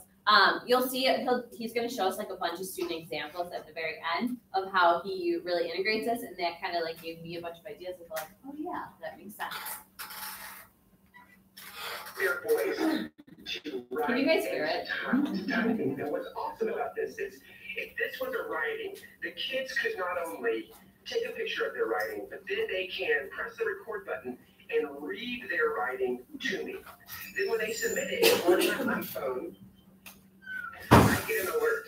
And all I have to do is look at it. If it's something that I approve, I click approve. If I don't approve, I click delete. And immediately it goes into their digital portfolio, and I've sent home to the parents. And now the parents get a notification when I approve something. Immediately they get it. So during the day while the parents are at work, they can see the work that the kids are doing during the day. And now that we're writing all the time, this is an opportunity for not only for them to have accountability, but also to share it. So the kids can get on the news feed and see all the kids' writings, and they can see what other kids are doing. And if they're not doing the best writings on their own, they can see what kind of expectations I have for the other kids, and it kind of helps push them forward in the right direction. So it's an amazing, quick way for the kids to use a digital portfolio. And the easiest way is, once you install Seesaw, all it takes is a QR code to sign the kids up. It's super, super fast. And now I have a running class feed of all the work that they've done. If they're at math stations, they take a picture of their math when they're done. If they built something, they can take a picture of it. Whenever they're doing a reader response, they can read to their partner while their partner videos them. So now when I get on here, I have a video of my kids reading, so I can use that for report card, for checklists, things like that. It is an amazing, amazing tool. It's totally free. Seesaw.com. Check it out. And just for fun, I wanted to show you guys a few examples of the kind of work that I've been getting on my classroom. So check these out. So these are students' work. They're obviously primary, but even things like this where they have like sorting. Now the kid can have a visual of it in his account. Yeah. And he can go home and talk about it. There's a recording that I want you guys to see at the end. So simple things that we're already doing, but how do we have the students take more ownership?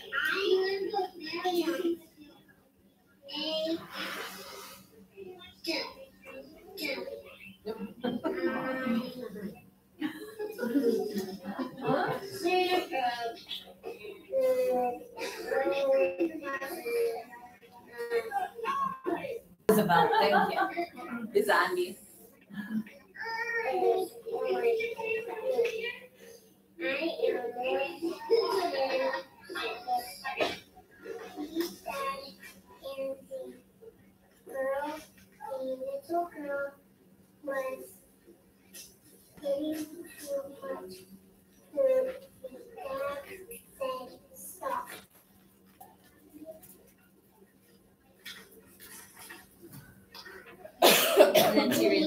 page. But so I have my son's in kindergarten and I opened an account for him to just kind of guinea pig with him before I put it out with my students, and he loved it because he was capable of doing it. So it's a great tool because it really is meant for kindergarten through 8th grade, but it's adjusted to meet each student's grade level needs. So it's a tool that they can utilize regardless. So obviously whatever I did for a voice recording is going to look a lot different for a 7th grader than it is going to be a primary student. But the primary students are still capable of doing it. My son was practicing reading, which was great because then he could hear his own errors. So I also then, I'll show you my account that I did with my students.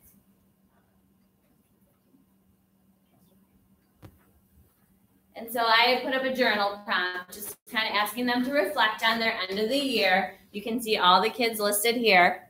I have 20 inboxes, and I have 113 unimproved posts because I didn't read them all. I read them and I graded them, but I read them from their Chromebooks. So if I wanted to, though, to review them, I could pull them up, and then I could see all of what they responded. Let's talk about drama, and I could see how they were doing. And then if I wanted to approve it, I would say, yep, looks good. And then it automatically goes into their portfolio. And I can individualize it to see each kid.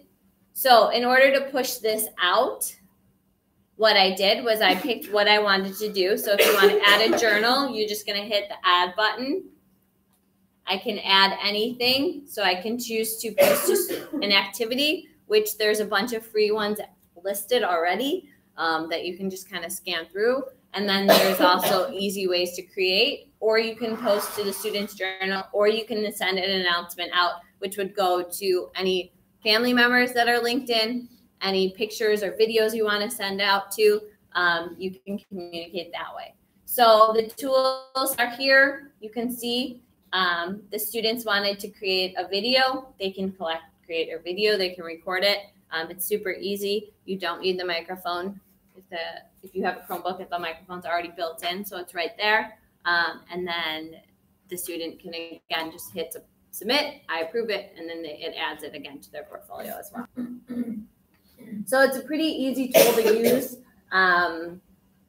It's everything we're already doing. It's just putting it into a portfolio so that they can keep it, and kind of, it's that awesome communication that we can build that bridge between home and school. You want to go ahead and pass over?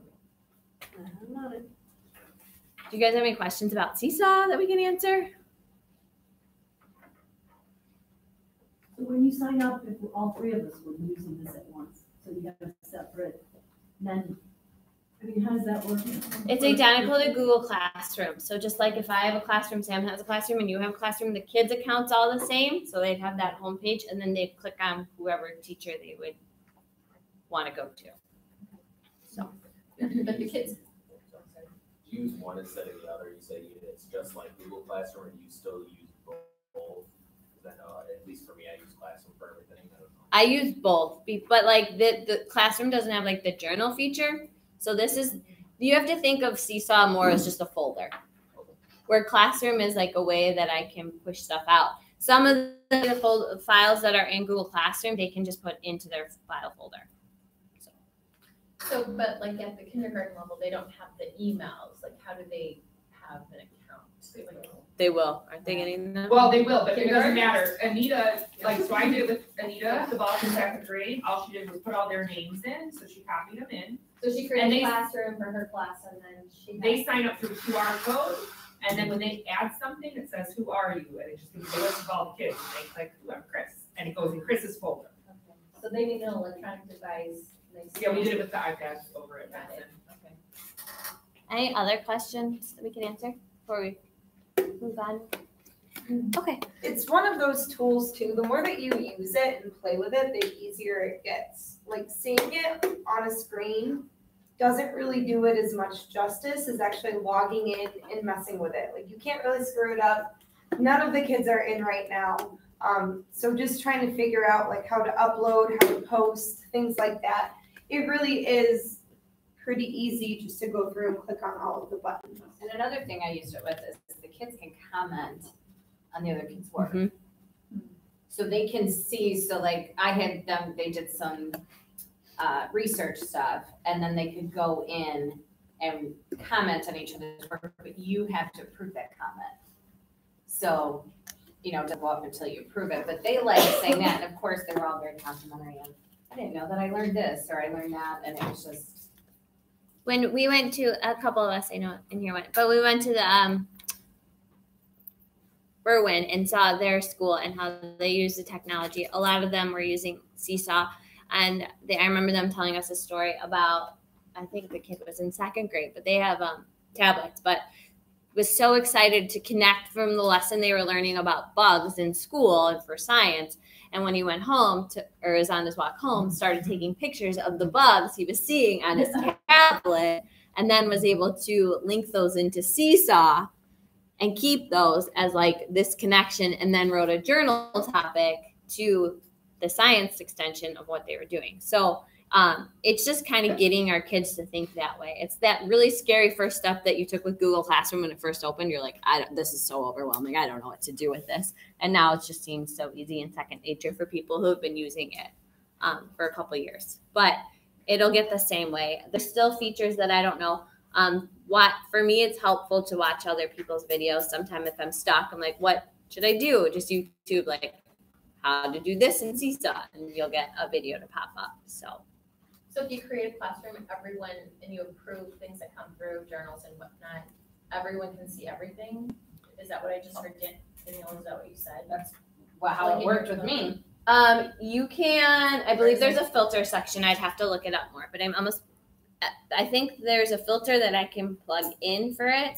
I haven't done anything that's like super personal for the kids for that reason, because I don't know enough about it. Okay. I know parents, though, they only have access to their own kid. So the next tool that we explored this year was digital storytelling with Storybird and Book Creator. Storytelling is a really great way for kids to convey what they know and use their creative side, but also have some inspiration. I really like Storybird. I know Laura really liked Book Creator. And Storybird is another free tool to use. It's a really nice online storytelling with illustrations. And the illustrations are really high quality, and it's really easy to navigate. My students all loved it. When you go to storybird.com, you just click sign up, and again, it's all through Google. It'll give you that teacher option, and you just follow the directions, and you can create your own name. I did it, like I said, just through Google, and then you'll just have to create and activate your account. So Julie did find you can filter on Seesaw in class settings, which is what I thought, but I wasn't positive. So it's just it's a toggle. Students can see each other's work, or they can't. Okay. You can just keep it off. They can never- Okay. So if you want to create a Storybird account, it's free as well. Just go to storybird.com, like Sam was saying, and then you can activate an account. This is great. So where this came from is Sam and I are currently taking, with a couple others, but the EL endorsement class. So it was really highly encouraged to do storytelling. It's something that's really pushed for our English learners, students, because of the fact that it's hard for them to, especially under that pressure. So being able to storytell, they're practicing all those different domains of listening, speaking, reading, and writing. And so this was one of the tools that they had suggested we utilize. And it's, as Sam said, like super easy to navigate, really easy to use. The students loved creating their own books. You can go through, once you sign up, it'll send you a confirmation. So I actually have 2 accounts, but what I really liked is that the students just click on create, and all of these really nice illustrations come up. So Laura and I were reading Harry Potter with our classes. Obviously, it's a great whimsical, fantasy, magical setting. And we asked the kids to use details from the book, but also their own words to make a short story on what their life would be like at Hogwarts. We asked them to create a nice story with a plot. They needed characters, but they also had to pull some of those key ideas and details out of the book to make us feel convinced. So it was really fun to see the students get inspiration from this artwork. And let's just say that you choose this guy. Maybe this is the troll in Harry Potter, if you've read Harry Potter. And what it ends up saying is that, when you click on a picture, use this art. The only piece of negative feedback that I received back from my students regarding Storybird is that once you click on use this art, and we just had them make a picture book just because it was short. I didn't want them to write me a novel. But the only pictures then that you are allowed to use fit the theme of your cover art. So they're all by the same artist. They all have the same kind of theme. You can see they look similar, just really simple, little characters here. And then it walks you through the directions. It says drag your art here, and then you write your story on the other side. If you wanted to, you could move the picture around. I encourage the kids to take their time and see where it best fits. The only other catch is that wherever you drag your picture, this is the only space that you have to write your words. It's pretty small. That was nice for us because, again, we didn't want them to write us a whole novel. We wanted it to be a short, concise, 10-slide story that showed us they understood. So there was some frustration because some of our kids wanted to write us novels, and we had to kind of kibosh that. But it does put a limit on the space provided. Once they were finished, with their first slide, all that you do is you click on the plus sign that's on the bottom right-hand corner, and it just says add page. So we had them do, I think it was 10 slides, right? A minimum of 10. And again, you just take a picture, drag it over. It's really kind of cute to see what their inspiration is. Some of the students got a little bit tripped up in picking illustrations that they liked, not necessarily illustrations that fit the context. So that was another piece of the puzzle that we were looking for. I got a lot of very positive feedback. The nice thing about Storybird is that when you click save and exit, and I know this is just kind of a goofy one. Oh, and I need a title. Let's call it the troll. But when you click save and exit, it gives you all of these choices. So you can either just keep it private. I know I had my students in classroom share their link with me so that I could click on the link and I could see their story. I'll show you a sample of one that the student had written for us. And then the other thing that's kind of cool that they really liked is that when you click publish, you can actually buy your own book. They'll bind it up hardcover and send it to you if you really like it. I know my niece's first birthday is coming up pretty soon, so I'm going to write her a special little story, and I'm going to have it shipped through Storybird and be able to give her that book just about baby Ava in her first year with us. I did have a parent that contacted me to buy the book because their son did really, really, really well on it. And it was he's very informational. So for him to write a creative story was so out of his boundaries, and he did really well. And so she wanted to buy it, and she said they come back really nice. You can get a soft cover or hardcover, and they're only $12.99. So they're not very expensive. It's just a cool little feature. And like Laura said, some of the kids were just so proud of their work, and they were really excited about it. So overall, the feedback was really positive. There are a lot of different ways that I could see you utilizing this in the future. Next year is my first year teaching social studies, and I think it would be really neat to have them narrate what's going on, or even take a raft kind of writing and be able to find some pictures. Not all of the illustrations are cartoony and kind of fantasy. You are able to find portraits, and you're able to find more realistic things, as well as, fairies and trolls and whatnot. So it is very diverse, but once you pick that theme, you are stuck with that theme. So I'm going to pull up an example of my. So this Storyboard is really a great tool to utilize, especially for your low level learners that need a little bit more of a rigid, this is a template, this is what it is. Book creators, which we'll show you next, is what I use more for I did it as an enrichment activity because of as right now, the free program, you only can get 40 licenses. So if you're a classroom teacher, that's fine, but like for the middle school, I had to pick students that I knew needed a little bit more enrichment, and they created a book creator.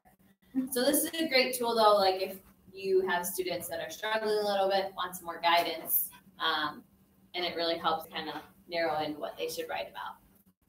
This is an example of a book that one of my students had written. She followed the directions. I really like that she, her name's Emily. Emily took the details from the pictures, and she was able to incorporate some of those ideas while still pulling out Harry Potter facts. She also wrote in her own words as opposed to copying exact phrases out of the text, which I also thought was really good. So you can kind of see here, she chose a different kind of fantasy theme, and she obviously pinpointed this guy as Dumbledore. This is an illustration of what she's doing, and you can see she's talking about the different houses, what she's learning, and she really took the illustrations to a new level by identifying exactly what was going on. So she did a really good job. She loved it. She actually said for her birthday, she wanted her mom to print this and bind it up for her. So even when the illustration doesn't exactly match, you can really use your words and phrases to try and make it fit, which is, excuse me, which is kind of tricky. But she did a really great job. And this is just through the link. So even if it's set through private, she gave me permission to share this just by copying and pasting the link into Classroom. So if you're like, how am I going to grade it? It's pretty easy just to click on it. You can kind of go through and make sure it has all of the details that you're looking for. Honestly, I think Storyboard is one of the easier tools that we tried out and used this year because it really walks you through. Little bubbles comes up, they tell you what to do, where to go, how to find what you need to find. And if you're looking for any specific illustration, you can type in keywords like magical or castle or wizard, and it all pops up.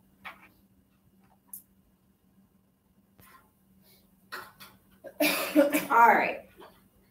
I don't like that. It keeps making us redo it. So that's Storyboard, and you just click create, choose your artwork. It's pretty easy.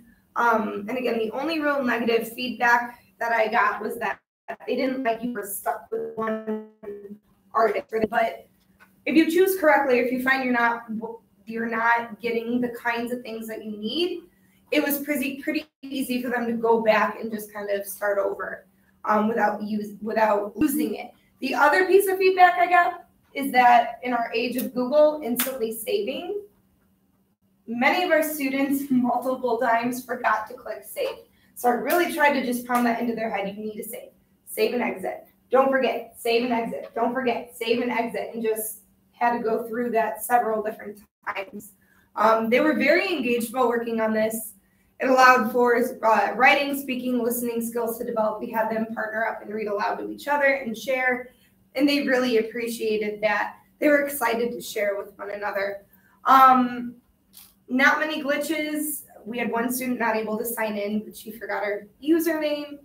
So there was that. She had used a private email account or something and wasn't able to go in. But overall, they really loved using Storyboard, and it was just a different way for us to gauge their understanding and their writing skills. So Book Creator, I'm more so a fan of. It is free. You can get up to 40 free licenses, so that's a really nice tool. It's the same kind of concept, but it allows the student. So if you go to sign in, you'll be able to sign in through your Gmail account as well. If you go to bookcreator.com. And then Students can find their own images, and that's what the positive feedback I kept getting back from students was like, oh, this is so much cooler, because they're able to pick, they're actually focusing then on their content and the wording versus the picture. So I like this tool much better. So you can pick kind of your grid format, what you want. You can also do just a comic if that's something that interests you.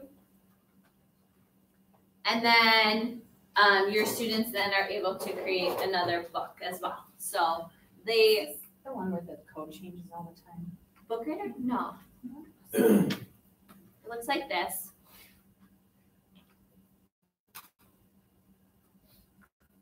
So I can log into mine. Sorry. I know I was a bigger fan of Storybird just because of how easy it was. The students were able to just sign right in and get in there. They could also save their stories to my bookshelf. That's what they call it. But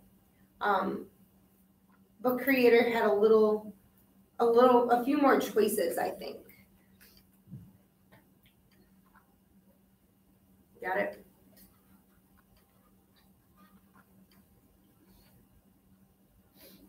So like, yeah, so it literally counts. You could, if you see it, I'm at 24 of 40. So that would then, my license would be up.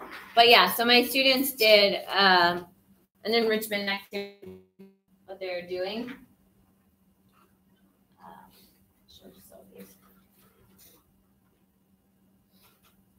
So like Sophie's book here, she got to pick the title, she can change the font, she can change the coloring. You can really make it your own, and then you can write it as a chapter book, which for like my higher students, this is what they wanted. They wanted to be able to express their ideas, really get to the content, their meat of their stories, where you can't do that in Storybird. Did Sophie do her own pictures? Did she do her own pictures? No, but you can, because then you can add it as a. You can take a picture. You can take a Yeah, picture and she can add take a a picture of video. But she did not. But yes. But you can also add pictures from. Yes. Oh, I was just, because Sophie's such an artist. Oh. Asking about Sophie. Yeah. Jim, did you have a question? Yeah, we used Book Creator in writing for the kids to put together a poetry book. There's a whole section on poetry, there's on poetry, and then they created a poetry book. And then the other thing I used it for social studies was as part of a biography project. It was one of their options. They could put their biography into a book on a particular historical character. They had the options of video. They could do documentary video. They could use Book Creator. The other thing you can do with this is you can put sound in there, so they can read their like for the biography.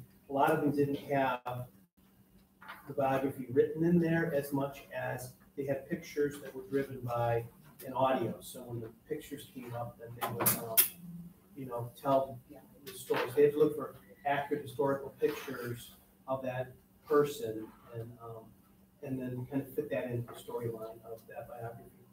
So, yeah, sorry. Have you found yet, like K through 8, we all know Book Creator now. Are we gonna get to the point where the kids are like, oh, Book Creator? Probably, but then hopefully something new will come out. Yeah, you know. hopefully. So so what I was gonna say is two things. With this, I like it too because it's easier for me to grade because like as you can see in Zach's, he bolded the words. So like they can highlight and stuff, but they can't do it in Storybird. So like I had them that it was like easy, then boom, you have it, I can count it.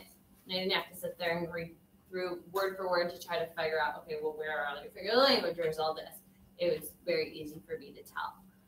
So that's a tool that you can do in Book Creator that you can't do in Storybird. And what I was going to say to your point is, yes, Sam and I are currently in a technology class for this EL, and what I'm learning is that things change so quickly.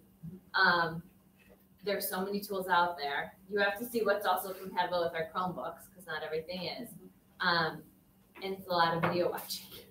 It's how do I do this? Like this morning at 5 o'clock, my daughter woke up, I was up with her, and we were watching a video on emails. And how do I use this program? So, do you find there's any way to do for all of them collaborate on one book? That they could share it? Or they all can work.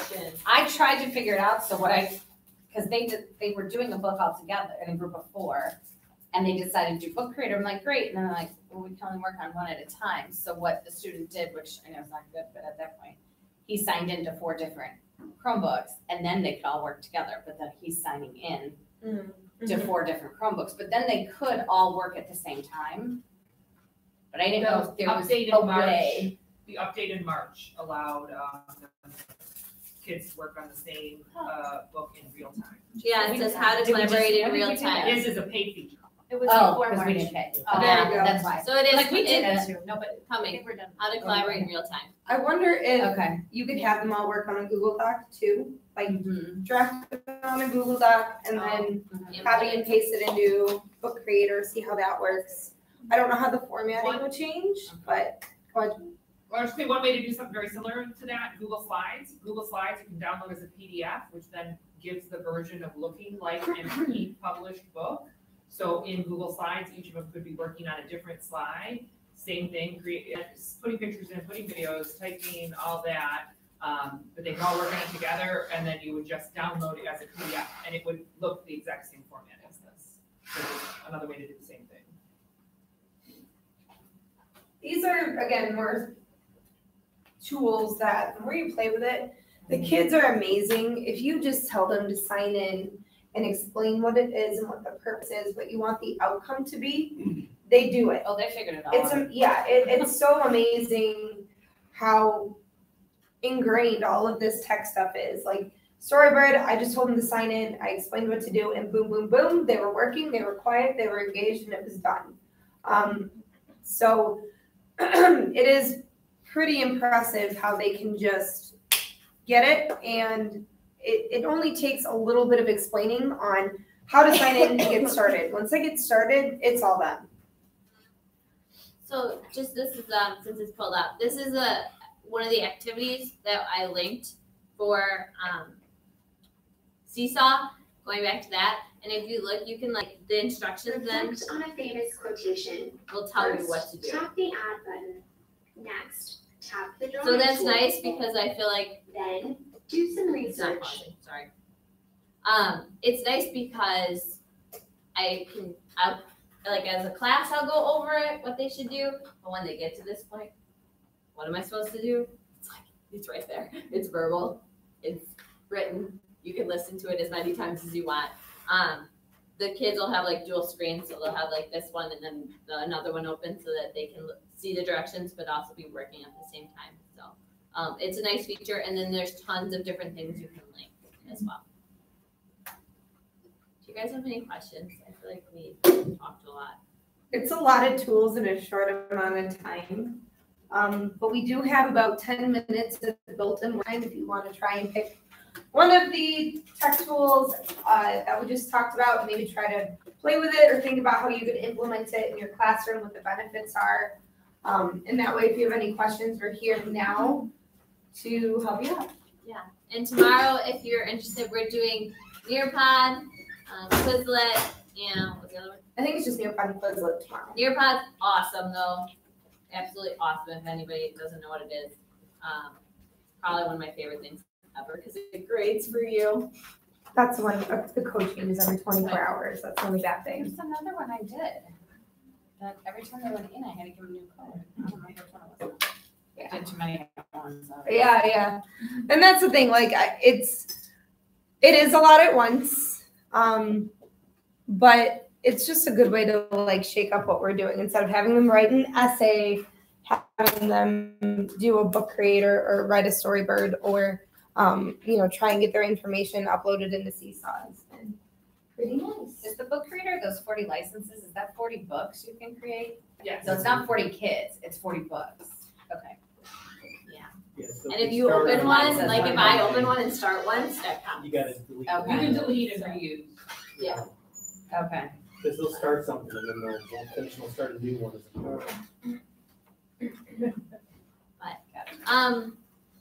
There's totally random. I don't even know why I thought about this, but Sam and I also started using Front Row this year.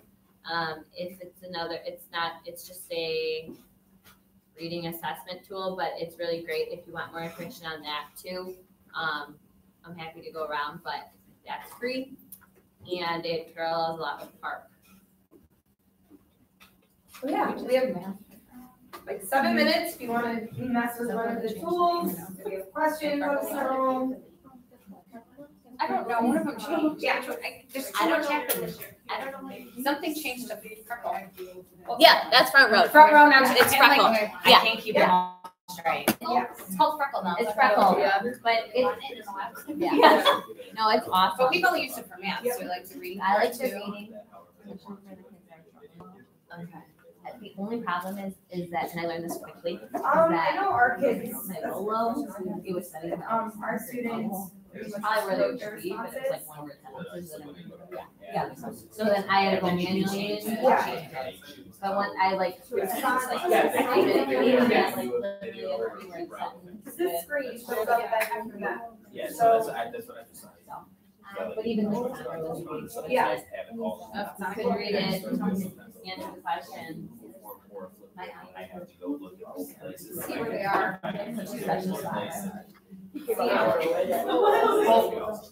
Oh, and play. No, the Kelly. I like your style. I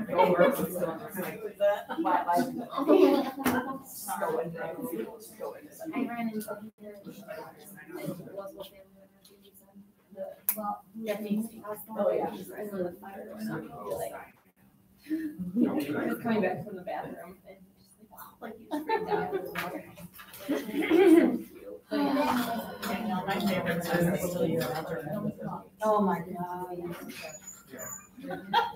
Well, I was they charge us for algebra. And so not at night, but so he brought us on the food because he can't, and so he would say, I need pizza and I want it at 30. So I'm like, The next part is like,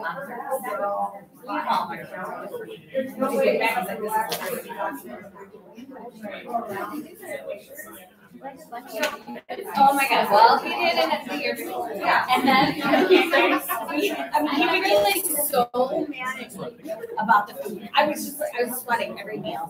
And then when the popcorn, and he brought well, that wasn't his popcorn, but the kitchen people come out, but then they kind of leave after they put the snack out for the night. And so I'm like, yeah. It is easy. I didn't know there's popcorn. And then he is, I can handle that lunch sitting there as long as he does. Like, he must be one that eats and then goes. Yeah. So you're there a lot longer than like lunch is real, And so because I've had him since he was 5 months. Yeah, and it'll say like, you have to have a class set up. On like the end of the second day. No, it was the end of the second And then day. they log in. That third day. Yours. It's like Google Class. In the middle of all that, he just like lay And then he on just land. This Riley seesaw. He was all over me. They were like, You did a lot of these this year, but. My favorite was when You have to get, I know, there should be parties, you have to get. This story's really stupid. Can we read something else? That's the problem. Yeah. I don't like Harry Potter. Actually, I do. We'll keep And then you go, sorry, that's not very nice. Oh, I'm sorry. Yeah, I miss him. Oh, and Mrs. And that's really why we're. Oh, It's our first year with really books. We don't want to use them simply use the classroom like as a projector. Basically, it's really nice to have the tools. Thank you. I love them. Google letters into your office. Can't be. Having an actual objective with the Chromebook is. Right. You're all locked in. He made me laugh every day. He is. Tell her about That's my favorite story. And you'll get this. So in the morning, they bring us notes to the office. We have a folder. We put them in the folder. One of the kids takes the folder to the office. So he had a note from the nurse. I was like, I need to bring this to the nurse. I'm like, I'll take it. So I took it. We go on our day. I put it in the envelope, so he took it. An hour later, he's like, that note really needs to go to the nurse. I said, yeah, it's already down there. He goes, That's awesome. Very cool. Thank you. you never left this room. He's like looking around for like some magic note. He was like, could not. By the end of the year, We have we'll a be minute. for the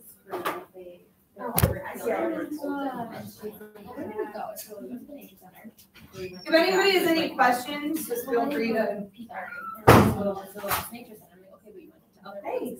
They're on vacation. Part of it. My mom got it in. So then, I go over there with you, and she's like, Yeah, thank you. thanks. Go to the peacock. She's like, I know, but it was my favorite. So cool. Wait, you let it go? Is it? I know, but it was still my favorite. I like There's really like the kids. They're so neat, like how they. It was the ideas of all of them, it was my favorite. Like some of them did really well. Some of them you can tell they were like, I just want to picture my career. Like even the abstract illustrations, they were able to tie in for the most part. I had a few who had a picture of like a fox footage, but.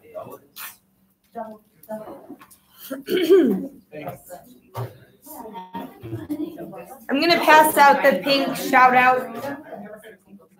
Stress me out. Why? I don't know. I don't know They stress either. me out. But it almost seems silly, right, to get that one. Do you want me to put your name on it? No. You did shout out though. No. Do not put my name on there. They stress me out. So I did that follow up. Did everybody get a raffle ticket as well? Okay. You're welcome. Our presentation is in the shared folder. We have some more videos and how-to guides. So if you're like, I really like Book Creator, but I don't remember how to start, there are step-by-step directions. But it is also easy to just YouTube it. That's usually what I do.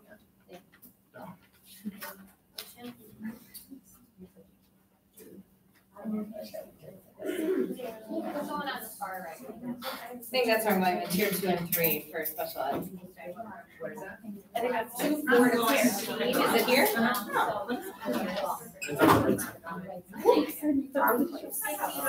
I know. Have you been here all morning? Yeah. I got up twice the other day. Did you guys get, did everybody get green? Did everybody get green? Did you get one? Oh, okay. I didn't know you Shall we? Yeah. Oh. I feel like it's harder. I had a rice and you guys. That's good. And I had oatmeal for breakfast, so that's like myself. Anybody have any questions on this? These are ones that And if anyone wants to do this in your classroom next year, please let me know. I did come in and how. Yeah, I did it before I went out. And then you see there, I have now I'm meeting anybody. They were trying to, get us all separate and figure out that we can but you can't.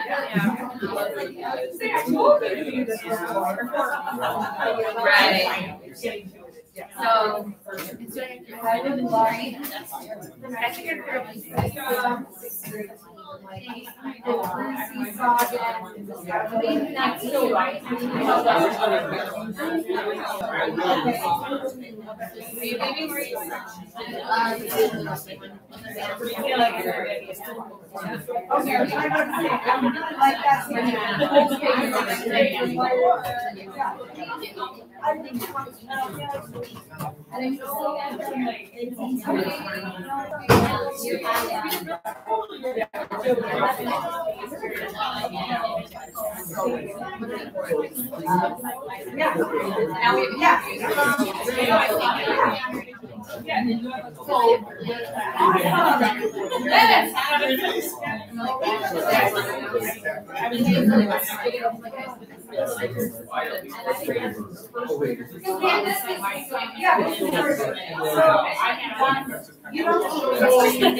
It's not hard.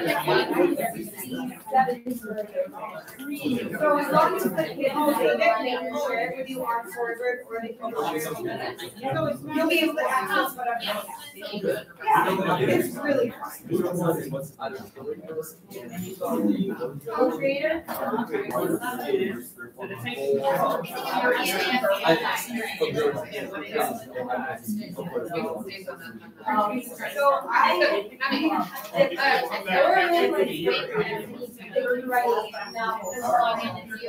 I like Storyboard and it's a little bit more tight.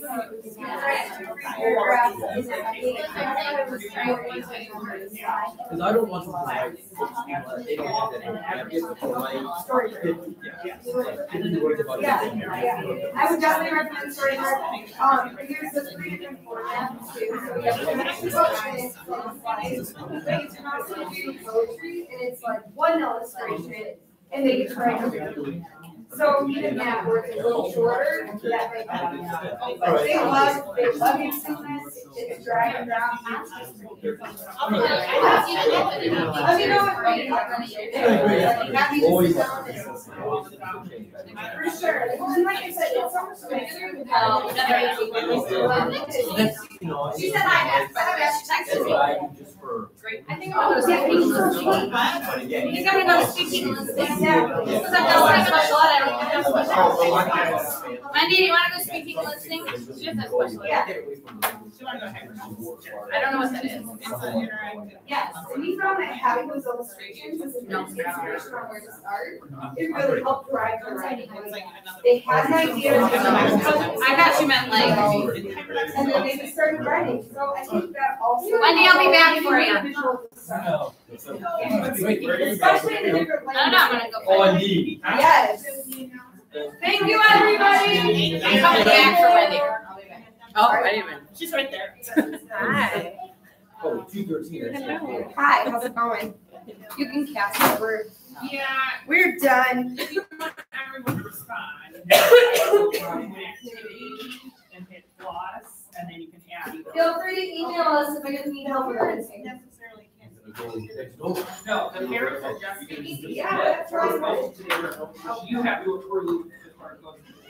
Okay, Really cleared out. What, I was going to go to hyperdocs. I think I'm leaving.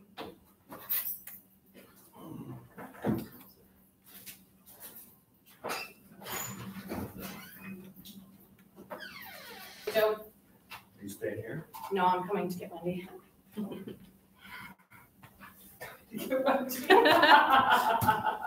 She's my little pal all day. I really did not know that she was watching live and we were in my session whatever a couple days ago and they were like, Wendy keeps commenting about how we're being too competitive. And I'm like, what is everyone talking about? Where? And they're like, she's right there. And I'm like, oh my God. She'll be here tomorrow, but. I didn't know she was watching.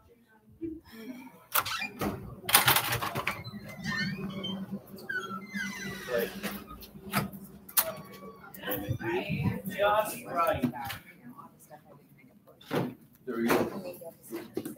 Oh, you're just on the. Yeah. Hello.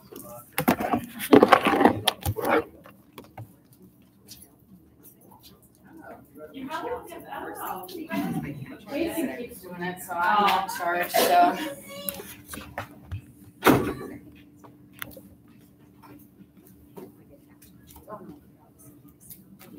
All right, you're good, kid.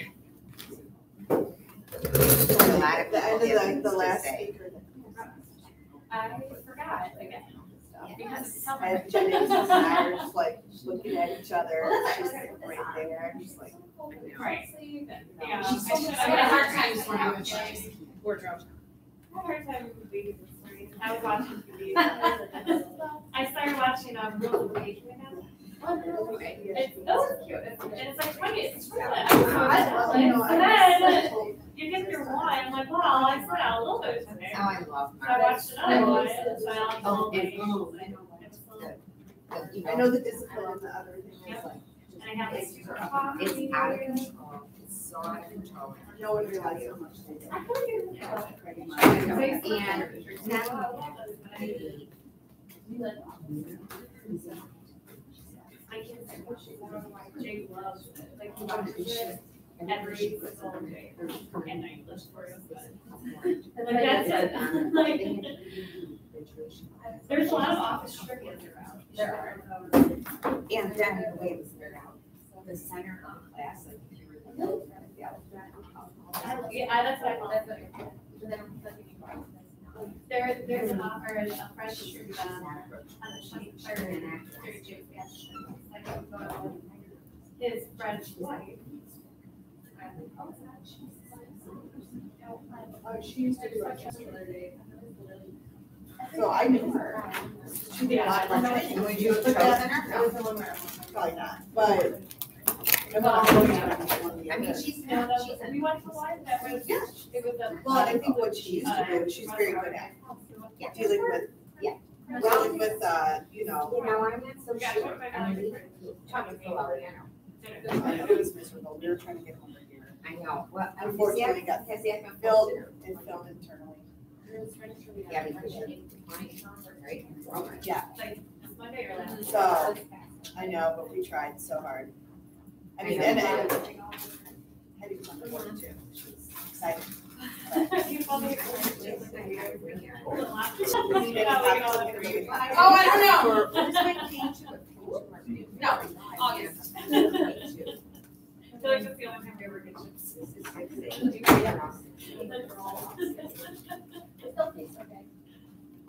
Yeah. You need something Yeah, else? let's see. I might have K2. Are they even? Yeah. So Yeah, far, we need it. If we don't have K2. I don't think there's any K2. No. Is there K2 people in here? No. K2, Because they're all K5. Okay. They're all 5, 6, 8, yeah, it's good. Is this for older? You can stay too. Oh, You'll like it. I think you'll really realize it. Okay, thank you. It is freezing in here, I'm sorry. Should we leave the door open? If we, I can change it by staff. oh, that'd be awesome. How do we do that? It is freezing in here. Just perfect. Oh, no. Look at us, we're all bundled. Yeah, freezing. I am like It's most such other. a 62. Well, no wonder we're cold. Like that. Why is it so low for the? Okay, I'm gonna put the sign-in sheets around. And remember that you have to sign out at the end of this. Oh, I didn't do that. I signed her out. Oh, thank you. I tried to like, it signed out for you, one person to remember. So we'll give it another minute and then we'll start. I have another book.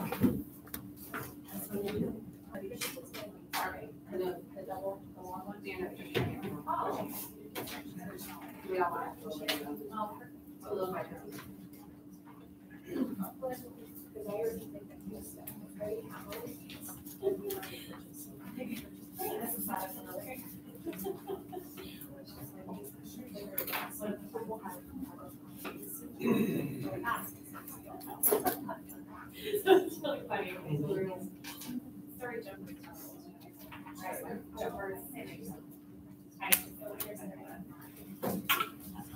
I knew that.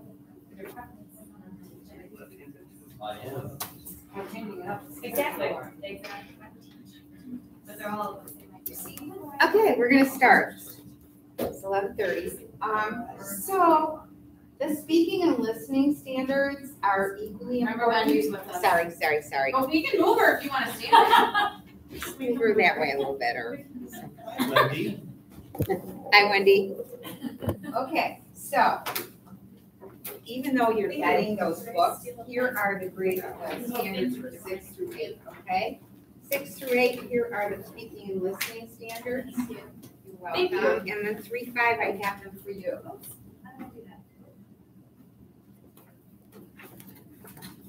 Did just the first one. Even though that's these books. So, is this one? Yes, thank you. You need 6, 7, and 8. Yes, please. Thank you. Oh, even better. Thank you so much. And you know what? The principal left his, Jason? Yeah. Left his paperwork here. You might be. might be, but, well, is that his computer? I better be back for it. Maybe, whose computer is it? I don't know.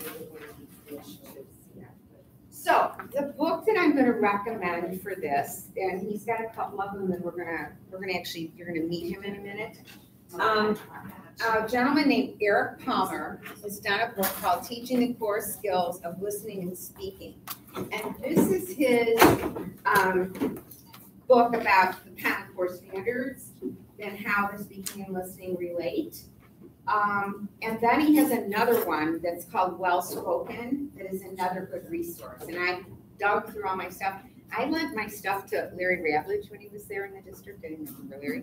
And I don't think I don't know. I don't have him anymore.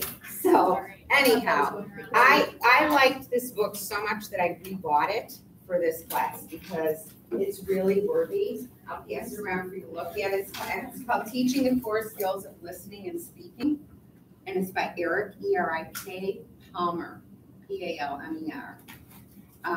It's, again, skinny book appeal for us, and it really hits at the heart of it. And then I found online, he's got some things he shared with us, so you can get it digitally as well, but I did print off his evals for you so that you can use them with the oral presentation projects. And it's interesting because this thing, there's about a 3-minute clip that I'd like you to hear him speaking about. He's right there. We're going to bring it up, or this is going to show again. Is this going to work? It's not going to show if we don't turn it on. So this presentation is called Digitally Speaking that he's talking about. And while we're waiting for it to power up, here's how much of our time do you think is spent in speaking skills, speaking as adults? Wendy said, how many, what's the percentage? No, percentage. Percent of our time, like Yes. at work? In general, just in your life. 80%, yeah. Speaking, you think? 80%? Wait a minute. We're all very chatty. Yes. Actually, it's 30 and 40% of what we do is in listening. Supposed to be or is? How we spend our communication time. Writing, 9%. Reading, how much do you think? 21. Yeah. 16% reading. Talking, 30%. Listening, 45%. As adults on the job, we devote fully 3/4 of our communication to listening and speaking. I believe that alone is justification for increasing our efforts to prepare students to listen and speak well. But I will offer additional justification as we explore these skills. I have to tell you my background in this. When I was hired at Butler Junior High, way back in the dark ages, I was given the task of, because I was a communications major at Dominican, and the principal was a distant relative to our family, and he said, I put your name in for a position. He said, I want you to go interview. And I was teaching like 1 minute from my house in Glendale Heights. I was in Markward 15. But it was open space and I wasn't crazy about it. So he said, you have your own classroom and you get to write a curriculum. So it kind of grew from there. And that was my charge. And we ended up with a team of 4 language arts teachers. And my specific niche was informative research, writing, and listening and speaking skills. So the kids had to do presentations at 6th grade, 7th grade, 8th grade. And then I'd work with the elementary teachers so we'd get them ready as they came, especially working on their listening skills. Long story short, when the kids graduated in 8th grade, there was a jury situation that evolved over a period of about 15 years through a lady that was an aide to an autistic kid in my class whose husband was one of the big wigs at McDonald's at the time. So she said, I think we should have something that the AAEW could sponsor. We would like to have you showcased at McDonald's. You can use Hamburger University. I mean, it grew like taxi. Suddenly it was like, wait, slow down, hold on. So we'd have 10 kids at the end of 8th grade that would be chosen by their peers because each quarter, they pick the finalists and then we'd end up with 10 kids. And they would present. It kind of became a legacy. And then kids would head out to their different high schools. Without exception, they would come back and say, they knew right away I was from Butler. How do they know that? Because when we had to give our speeches, I could stand up and do it. And the other kids would say, how do you know this? And I think, and I've got a kid that was in 6th grade wouldn't look at you. Culturally, they had immigrated here from Pakistan. She wouldn't look up. She was very soft-spoken, but she was brilliant. And then she decided after 6th grade, when we had to do a how-to speech, that she was going to get really good at this. So by 8th grade, she made the cut, and then she was real active in her high school years. Ended up, she's working with the United Nations on the Congress for Children. And so she's all over the world speaking. She's pretty amazing. And Chandani is her name. Chandani Patel. She's amazing. Anyway, Eric says, and I agree, and I hear it all the time when I'm in classrooms, we do not hold kids accountable anymore for speaking up. And we excuse it as a cultural piece. But a lot of times it's the kids, they mumble. We can't allow that to happen. In everyday classrooms, don't interpret for them. If it's somebody, as Susie is really shy, don't let her be shy. And we enable them by saying, Susie thinks blah, blah, blah. So Susie sits back and doesn't have to do the work. That, if you look at, he mentions this, that one of the top skills that employers are looking for are exiting students that can look you in the eye, hold a conversation, and be respectful enough to listen to you while you're talking. There's a video that I used to show in the close reads class about the millennials and how they go for an interview. And the girl is on her phone the whole time while the man is talking to her. It's like ridiculous. It's just so crazy. And actually, we know people that do recruiting, and they say the first thing they have to do is sit them down and say, excuse me, let's talk about how you're presenting yourself. So there's really something to this. And think about the technology twist as well. Erica Palmer is afraid we're losing our way with this. So I want to play it. It's very short. It's 3 minutes. I think you're going to find it interesting. I decided to attend this session on using technology in the classroom. 2 teachers introduced a number of digital tools and websites they had used at their school. As with most technology talks, the session skimmed over a number of options for updating instruction and included some examples of student projects. When the session was over, I had 2 immediate thoughts. The digital tools were really impressive. The projects, not so much. The first thought is the result of my age. I grew up watching the early James Bond movies and the original Star Trek TV show, and I was fascinated by the gadgets on those shows. To my amazement, many of those gadgets exist today, and tools the writers of those shows never thought of exist as well. For example, the 2 teachers used digital cameras to take pictures. No waiting for film to develop. Uploaded the pictures, edited them, added sound and text, and created a digital slideshow. The children in our classrooms take these processes for granted, but seeing what technology can do and the potential it has for transforming education astonishes me. The second thought is the result of my lifelong commitment to teaching, speaking, and improving oral communication. Project after project showcase students speaking in podcasts, online presentations, digital stories, movies, interactive online posters, and more. And it was clear no one had taught them how to be effective oral communicators. These were the equivalent of digital rough drafts. Children were using tools that enabled them to share information with real audiences, yet communication seemed to be an afterthought instead of the reason for selecting a multimedia format. Think of it this way. It would be absurd to ask a student to look for metaphors in a novel if she had never been taught about metaphors. It is equally absurd to ask a student to make a podcast if she has never been taught how to speak well. I apologize if this sounds harsh, but the project suggested that the teachers had focused on the features of the technology tools/toys, rather than how those tools could be used to improve instruction. I had the impression students were only told, click here to go to the page, click here to upload, click here to record, click here to save, and so on. To use a phrase from way before the digital era, let's not put the cart before the horse.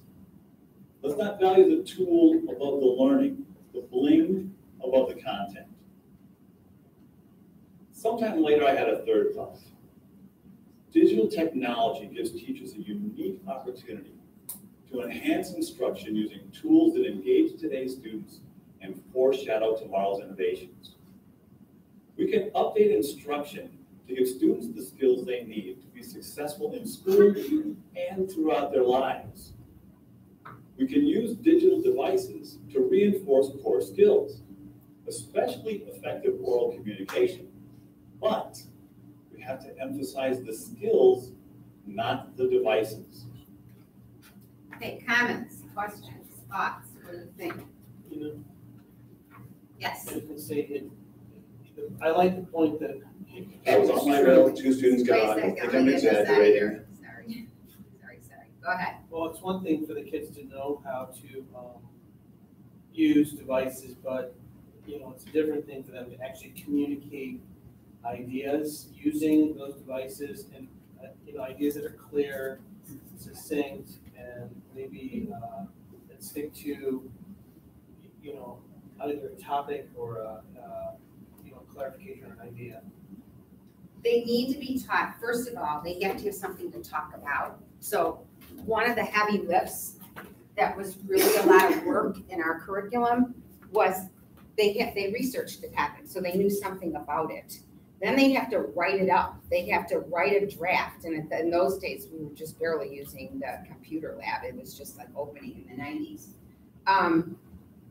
And that became a manuscript for them to talk from. So, and we would have them, they were required to have a poster and we ended up getting Cable in the Classroom to come on board with us. Like, we had a lady that was like you, that was like, oh, we have this great program, would you want to try it? Well, it was phenomenal. Yes. Yeah. And so they actually wired our whole building for it because we became like a beta school, but the other people could use Cable in the Classroom as well. So then they had something else that they could use besides their poster, and we could see if they were talking about Eleanor Roosevelt, we could see her like in a clip of her speech or something like that. So it could come alive better. But the point was, I think the impressiveness of the kids was that they sounded so much older than their years because they knew something. If I were to do it again, I'd cut back the time requirements. Like for the 7th grade, we made it a 3 to 5 minute speech. That's a long time for everybody to sit. And so it'd take a long time for everybody to get through it. So, and then the 8th graders, some of theirs were as long as 7 minutes because they were examining a controversial issue. I had one kid that talked about poverty and the welfare system. He has gone on to be one of the key AIDS researchers in the world. And his father was upset with him because he wouldn't join his medical practice. But he said, no. He said, I'm a humanitarian. I'm going out there. I'm going to help. And when people saw him at the presentation, like, this guy is like, he's 13 going on 50 because he just had such a passion for it. But we need to inspire our kids to do this. And the way to get them to have these skills is to give them something to talk about that's meaningful, that they can still use. Like, the tools that you guys just showed us about digital storytelling and all of that is phenomenal. It's so much better, like you said, but we need to give them the tools to do that. So let's take a look at your standards for your grade levels that are in front of you, which the Common Core is expecting. And we're not going to dwell on them. I just want you to have a look. And then we're going to look at some of the rubrics he provided for us. So in 6, 7, 8, you particularly should look at standards 1 and 4, I think, speak to it. And this is for everybody: English, language arts, history, social studies, science, and technical subjects.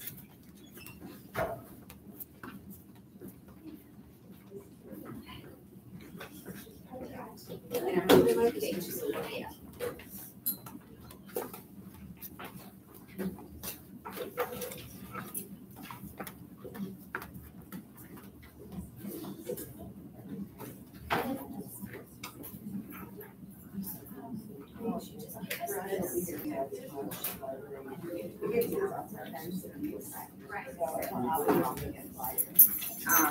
You need one of these. Where's the yellow? Right, here we go. You need this.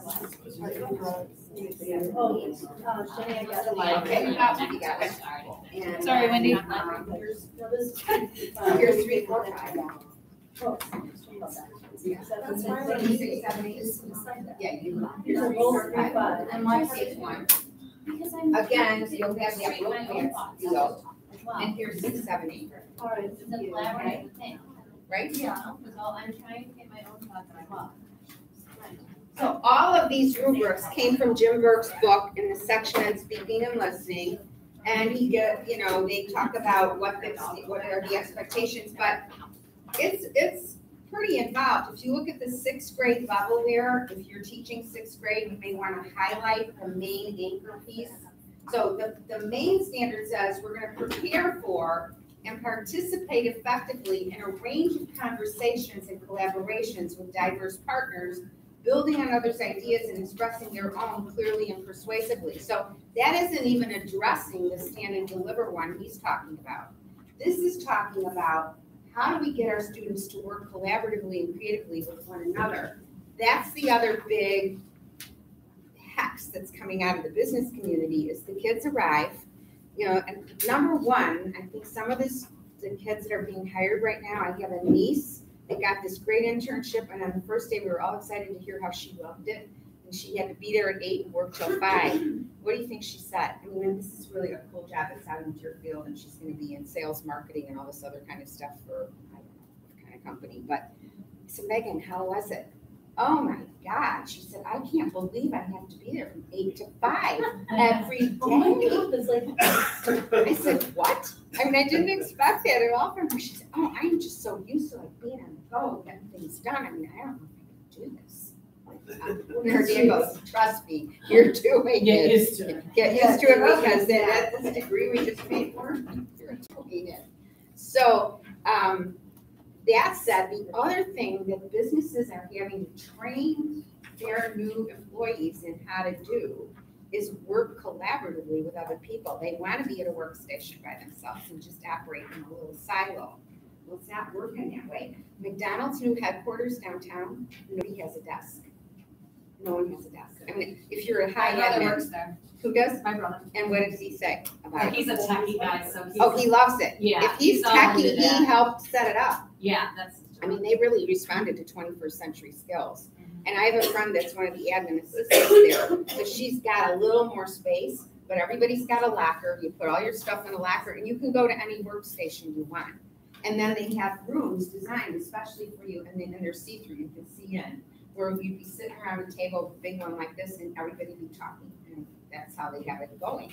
So we're remiss if we don't think we have to embrace this with our kids. So, and what the expectations are not unreasonable. So if you're engaging effectively in collaborative discussions with diverse partners, building on others' ideas and expressing their own clearly, you should come to discussions prepared, having read or studied required material.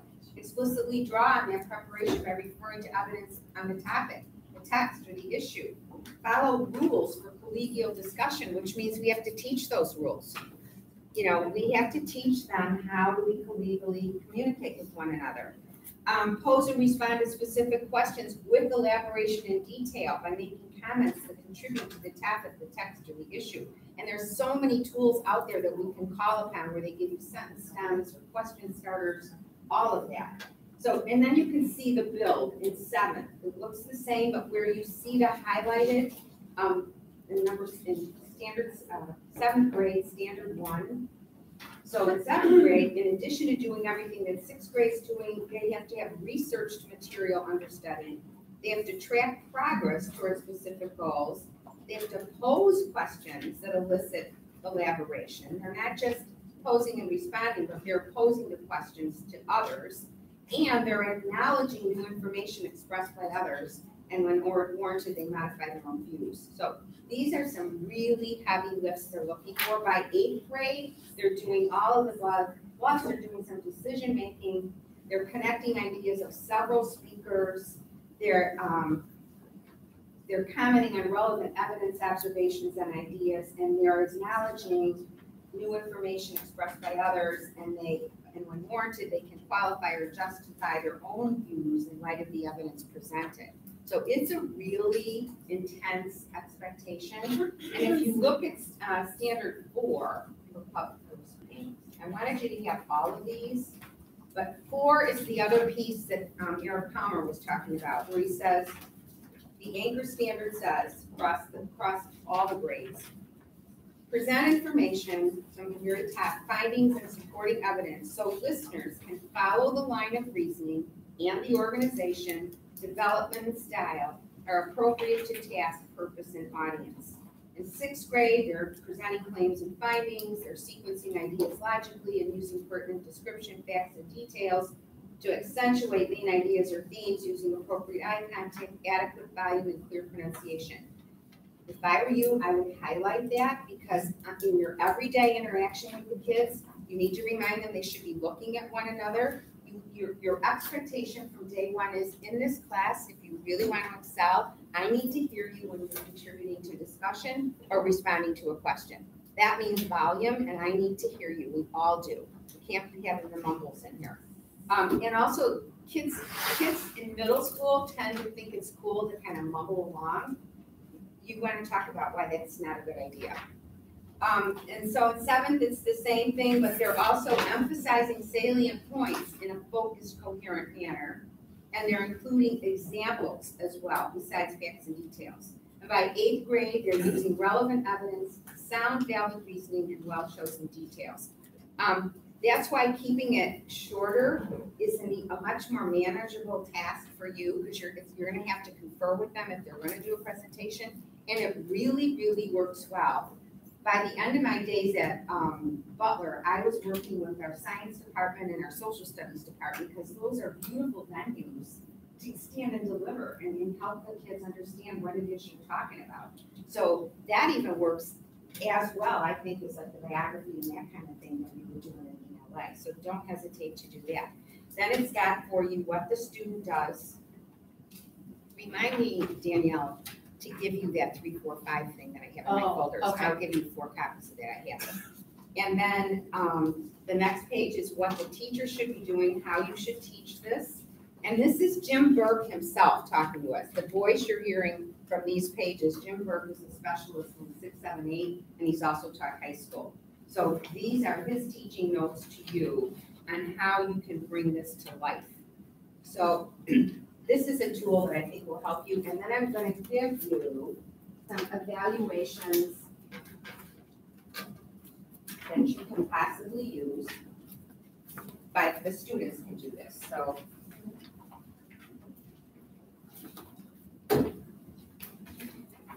and a lot of these, if you Google, you'll find them. I found them all over the place. And I think it was Sia that said to me, it's like a wormhole once you go there. You just got one. You got one. Thank you. Thank you. Oh, the type cross? Yes.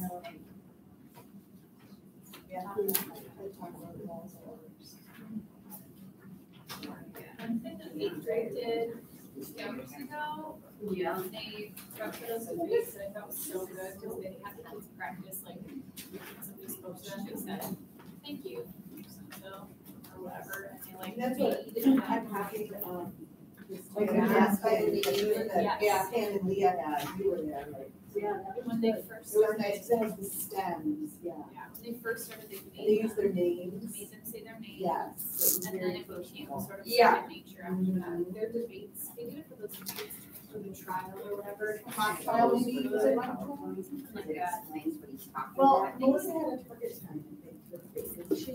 I think it might have been the mock trial 2 years ago, but the mock trial was so fantastic because they had Who did that? the 8th grade year, they did some activities in class where every time a student spoke, they had to address the other student and say, thank you, Kathy, for giving your input. And then they had to say what they wanted to say, and then they, the next person would speak, and they'd say, thank you, Jenny and Kathy, thank you for giving your input. And they made them like Yeah, they purposefully gave them say like each other's names. Stems. And by the time it got to their actual activity, it was so amazing. Or was it the ELA, the one that they, the ALA one? I think they did a debate competition, yeah, No, it was 2 years ago, I'm pretty sure, and it was the mock trial, I think. Sounds wonderful. But it made them do that, the kids going, but by the time the actual project came about, they were like, thank you, Mike, for contributing, and also like to add to Mike's nice. point that, blah, blah, blah, blah, and it was so seamless and beautiful. And it becomes, you know what, it becomes a habit. By 8th grade, my students they'd evaluate one another too. They would have like a little rubric that they would check out, and then they would give a comment. on something they were really impressed with, and then some, give me one thing you could work on. And they were respectful of the way they would contribute to one another, and the kids would cherish those. They would have those to take away with them. And people would just say, I can't believe it. They're so polite. They're so whatever. They were respectful. And they were really intently listening. We had listening postures that we'd assume when we were watching the other speeches. So PB Legs, I just gave you the handout. This is Eric Palmer's. It deals, the P is for poise, B is for voice, L is for life, eye contact, gestures, speed. So PB Legs. So he says you're presenting your ideas with style, and there's some live things that you go to.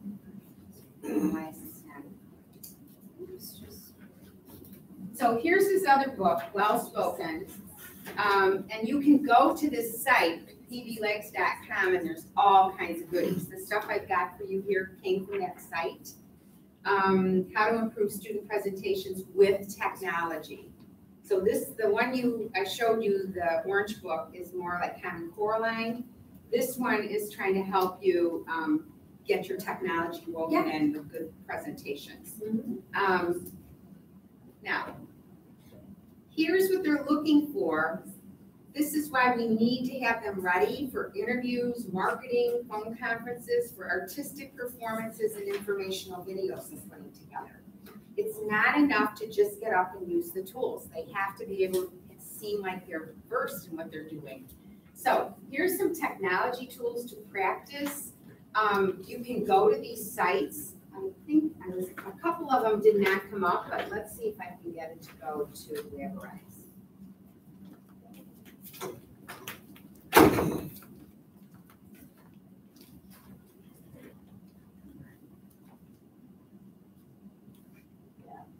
I don't. It's not gonna let us here.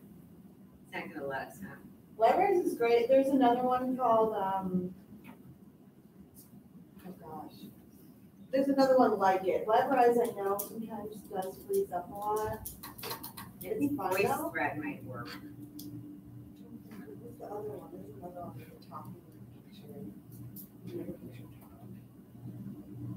talking about. So voice thread is another one. If you go to this, and we'll share the PowerPoint with you, you can pick it up right on that website. You will find that these are really, this is where I went down the wormhole on this because. Yeah, there's voice thread, there's Spreaker, Skype, and Little Bird Tales. And I don't know if Little Bird Tales is in any way connected to what you were doing, Sam. Might be, I don't know. It might be the Little Bird Tales, I'm not sure. So there's so many more tools now to make this come alive. It's awesome. So here's the two parts of formal speaking. And I found with our students that the use of note cards is not that effective because they can mix them all up. So we would have them do it on paper. And we actually had them use like a lectern, and they could set the papers down, and they practiced with that. So there was a ton of practice that they did as well. And they became each other's coaches because they'd work in partners, and then we'd flip them around and say, okay, we've been working together with so-and-so, let's do another draw. So we would just use the colored sticks, and they'd get a new partner to practice with. So these were some of the things that Eric would say, and I would say to you, consider who's your audience, what's your content going to be, your organization, your prep, your visual aids, your appearance, how does it all come together? By the way, on the days when they present, everybody knew that they were presenting because they were dressed for it. They were dressed up. It was like a big deal. It was very cool. So it's key that we understand our listeners and know whom we're going to speak to.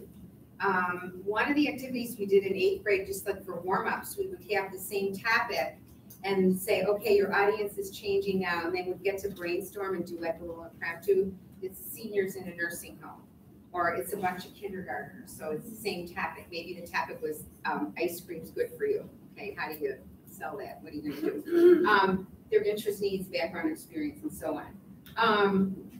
Considering what will my speech be about and why is it important to others? First off, if the kids don't know their purpose, they start to meander all over the place. It's kind of like when we write. There is such a connection between this and reading and writing. It's the same kind of planning that has to go into it. What might appeal to my audience and how might I encourage them to hear? What's the leverage of it? I think back about Kunal, who did a speech, another kid on welfare, and he talked about one of the things that he used to get our interest in it, because I said, well, I don't think the class knows much about this. He said, but I've been researching this and my dad talks about it all the time, blah, blah. So he put down what the cost is of waste in the welfare system to the average family. Like, how is every family impacted? How many dollars could come our way if we didn't have all this abuse in the welfare system? And how, this sort of thing. What will help my listeners connect to my topic? What will help me? So you think about the content kind of through a different lens. And how do we make it easy to follow? We need a grabber. What's going to hook my listener from the start? What's my position, my topic, my plan? Required content, clarifiers, and so on. What you want to do in this day and age, go to TED Talks. If we have time at the end, there's a guy named Justin who's British. It's the top 10 TED Talks, and we'll bring him up and see. We'll just listen to a couple minutes at the beginning of the speech. Number one, I was mesmerized by him because he had the accent, but you could understand him. But number two, they need to see, just like you're going to do when you're examining writing and what looks good for an informative piece and you're using mentor text, you should show them some mentor speeches. We always would show somebody that had made the AAUW finals, which was another motivator for the kids to want to go there and do a really good job. But they would be looking at, wow, this kid had great eye contact. This one, I love what he had to say about the healthcare system, or I love what she said about GMOs. And that was just when GMOs were emerging, and no one knew much about them. And now I can only imagine what they could do in a speech about GMOs. And lastly, what do you want your audience to walk away with? It's even more imperative than what you're writing down in a written piece. Because if you have a purpose, what's the end? What do you want them to know and be able to do as a result of what you told them? So a written speech improves formal performances. So these are the kinds of things that you can utilize that you're already doing. So if you have them writing short constructed responses to something they're reading, that could emerge into a quick, let's stand and deliver, and this week we're going to hear from 3 people. Because you want to keep embedding this, and I know it's like more time, like, oh my God, how can I fit one more thing in? This has got a payoff that is unbelievable. It will definitely correlate back to their writing skills, and they will want to read more specific things to be better at what they say. I can't say enough about it. The outlines of details from research, you can help them construct an outline based on their research, what they come up with. And I know they're doing a lot of research now on their Chromebooks and that sort of thing. They can still construct an outline, even if they handwrite it and make some notes and then go back and put it back in. And moving from the written speech to the note card or the written piece on the Chromebook can be a challenge because everything's important. So you want them to cross out unnecessary words, keep important nouns and verbs. Okay, take a look at this sample. You can read it to yourself.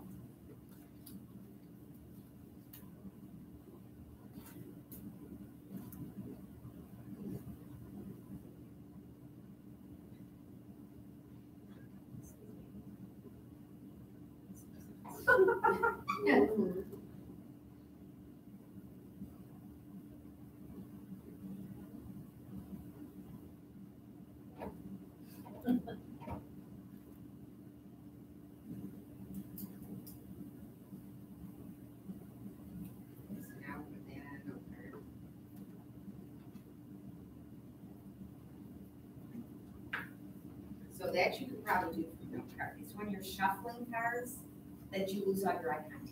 It's not a good thing. So just one is good.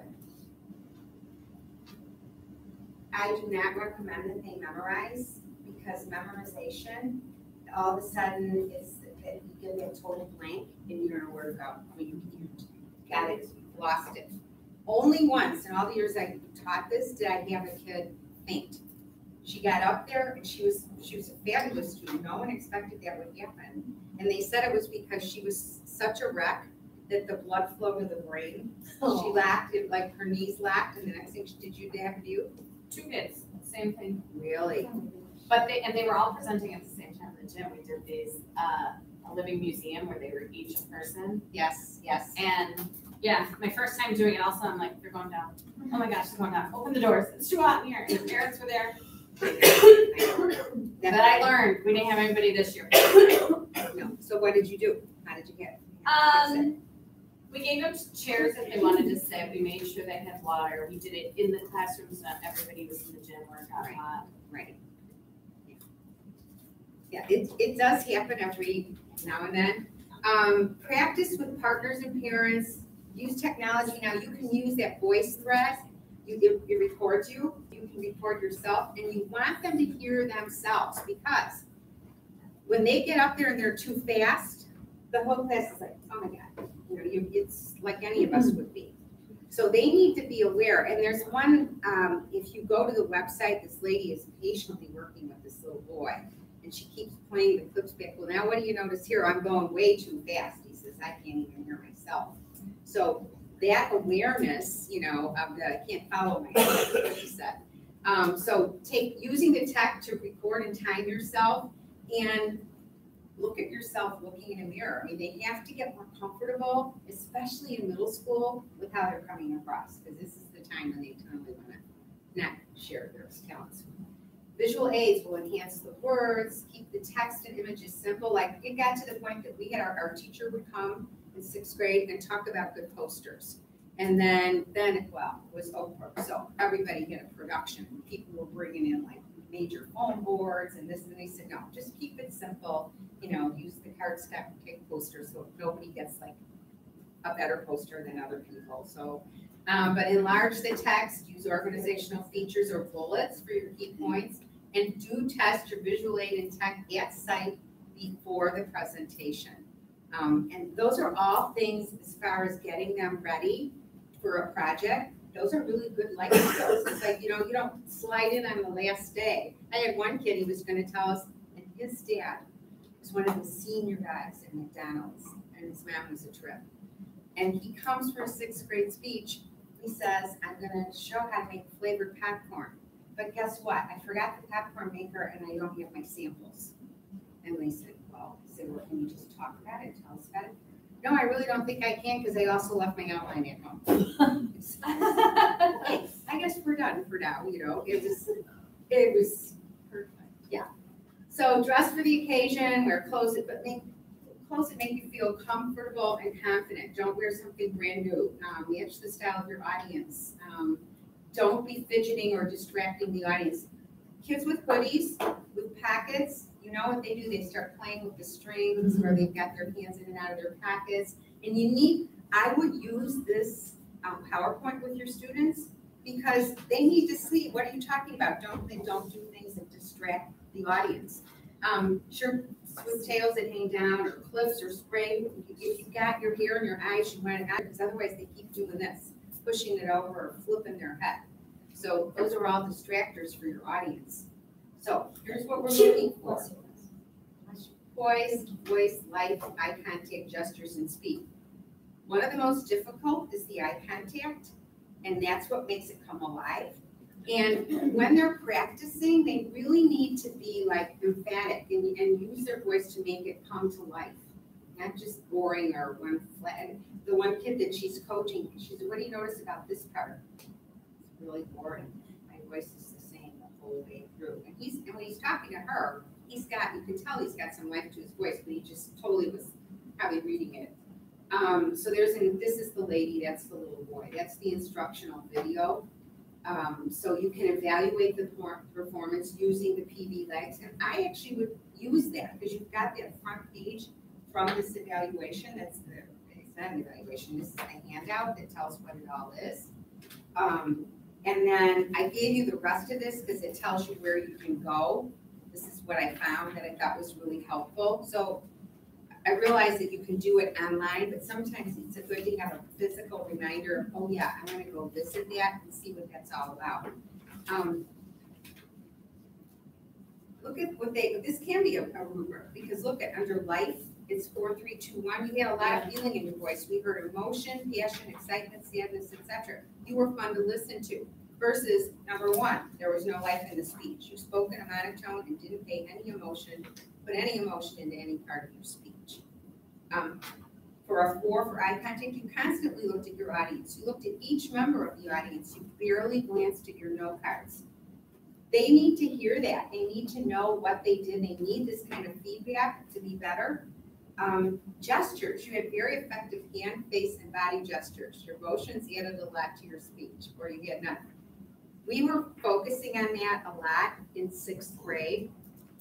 And it was probably the 2nd year I was teaching this, and a little boy named Robert came up, and he was a perfectionist, super brilliant. And he was showing us how to do something mechanical. But he practiced his gestures so much, his mom said to me later, I told him that he looked like a little mechanical person up there. You need to stop that. I said, today, I am going to speak to you about whatever it was. I mean, every single thing had a gesture. And by halfway through it, everybody's like, oh my God. And he was so proud of himself. I mean,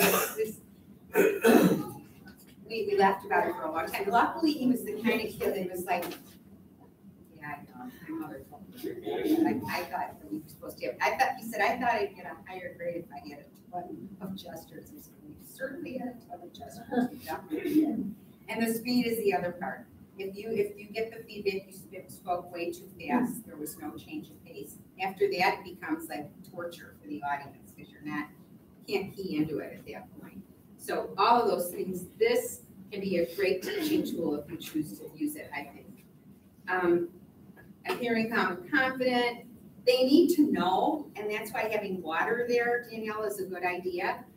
We have a little bottle of water right there because the podium had little shelves.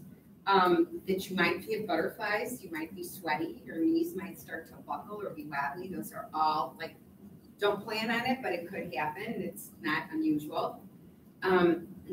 Use stance and movement as signals. You don't have to just move your hands around, but you can step to the side, you can step back, you can step forward, but don't be moving all the time. And the other thing, we would videotape them and then I'd debrief with them, and they'd be like this the whole time.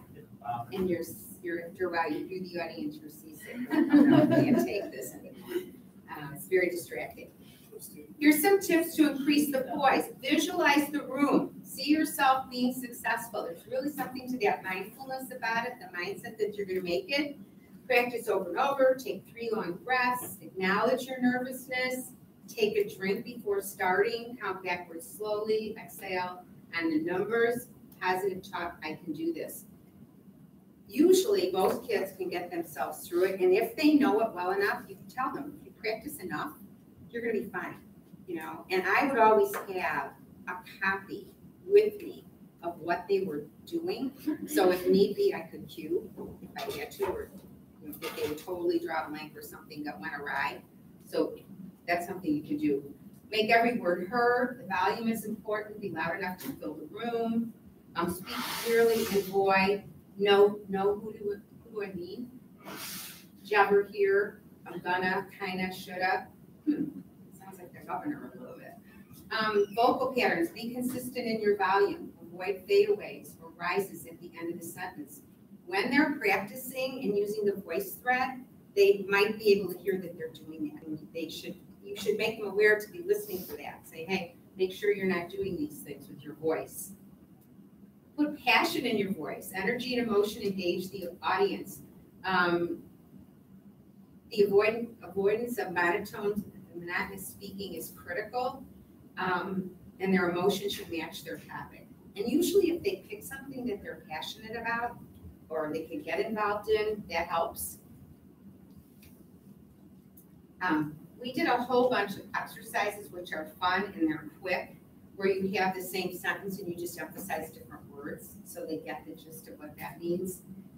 Don't ever use my toothbrush on the dog's teeth again. Ooh. That's the end of that toothbrush. Which words would you emphasize? So you could have them look at this, you know, and just say, okay, what would you emphasize here? Why don't you read it, see what you think.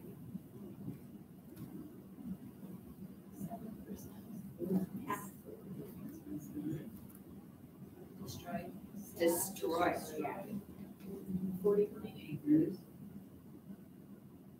And what you want to do maybe is then model for them how you would say it. You know, have them figure out what you would emphasize, but then you model like tropical rainforest cover just 7% of the world's surface. However, these forests contain more than half of the world's living species. A sad fact is that these forests are being destroyed. And then you talk to them about having a, kind of a little pregnant pause, where they take a breath and wait. And you can find lots and lots and lots of speeches online now that can demonstrate how it should go. Make eye contact with every listener. Nothing is more off-putting than having the kids do this, where they're holding their notes in their hands and they're looking down and they're reading. It's not even worth the time to make it happen. Avoid looking at the teacher, look listeners in the eye, and adjust their eye contact. And we would actually do like a trial run through where we'd have them come up and pretend that they were giving their speech and look around. Where are you going to look in the room? And you're not going to look where I'm at. And I would be off to the side on purpose, so I wasn't even part of the audience for them to see me.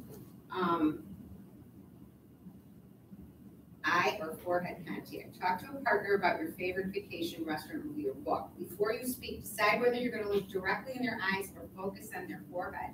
If you're up at the lectern, they can't tell if you're looking in their eyes or at your forehead. You could even look over the tops of their heads and you still look like you're looking at the audience. The optimum is to look them in the eye, but some kids can't do that. Some adults can't. After speaking for 15 to 30 seconds, you ask the listener to identify where you were looking. You can do that on your practice run when you're doing the eye contact. It's really an important piece. Your gestures should kind of match the words you're saying, like happy, sad, whatever. You can use your gestures. You can put up fingers. You can sequence the ideas. You can use, if you're using something on the screen, you can point to that. You can add visuals to your description, however you want to do that with your gestures. Create gestures for these sentences. As I was walking, I heard a small voice. I looked all around. What could you do for I heard a small voice? Yeah, I heard a small voice. I looked all around. So you're now looking around. Down here, said the voice, and there by my foot was the smallest person ever. 2 inches tall. I bent down and picked him up and he stood in my hand. Who are you? I asked. So, you can do a demo like this. And this is on the website. Use technology to capture video of the laptop, the camera, the smartphone, the Vado, or the flip cameras could work. Adjust how fast or slow you speak and pause to keep the listener's attention. You have to teach them how to pause. They won't automatically do that at all. And when they're setting up their note cards, like we have those few phrases that they cut down, make sure they know that at the end of each of those, they need to have a pause at least in that section so the audience can catch their breath and follow along. Pausing draws attention to what points you're making, and pacing enhances the message. So you really want them to deliver each and every word. Where would you pause?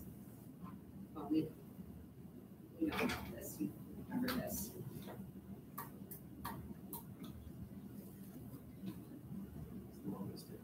Some of us do, okay. Not everyone. Not everyone. Where would you speed up or slow down?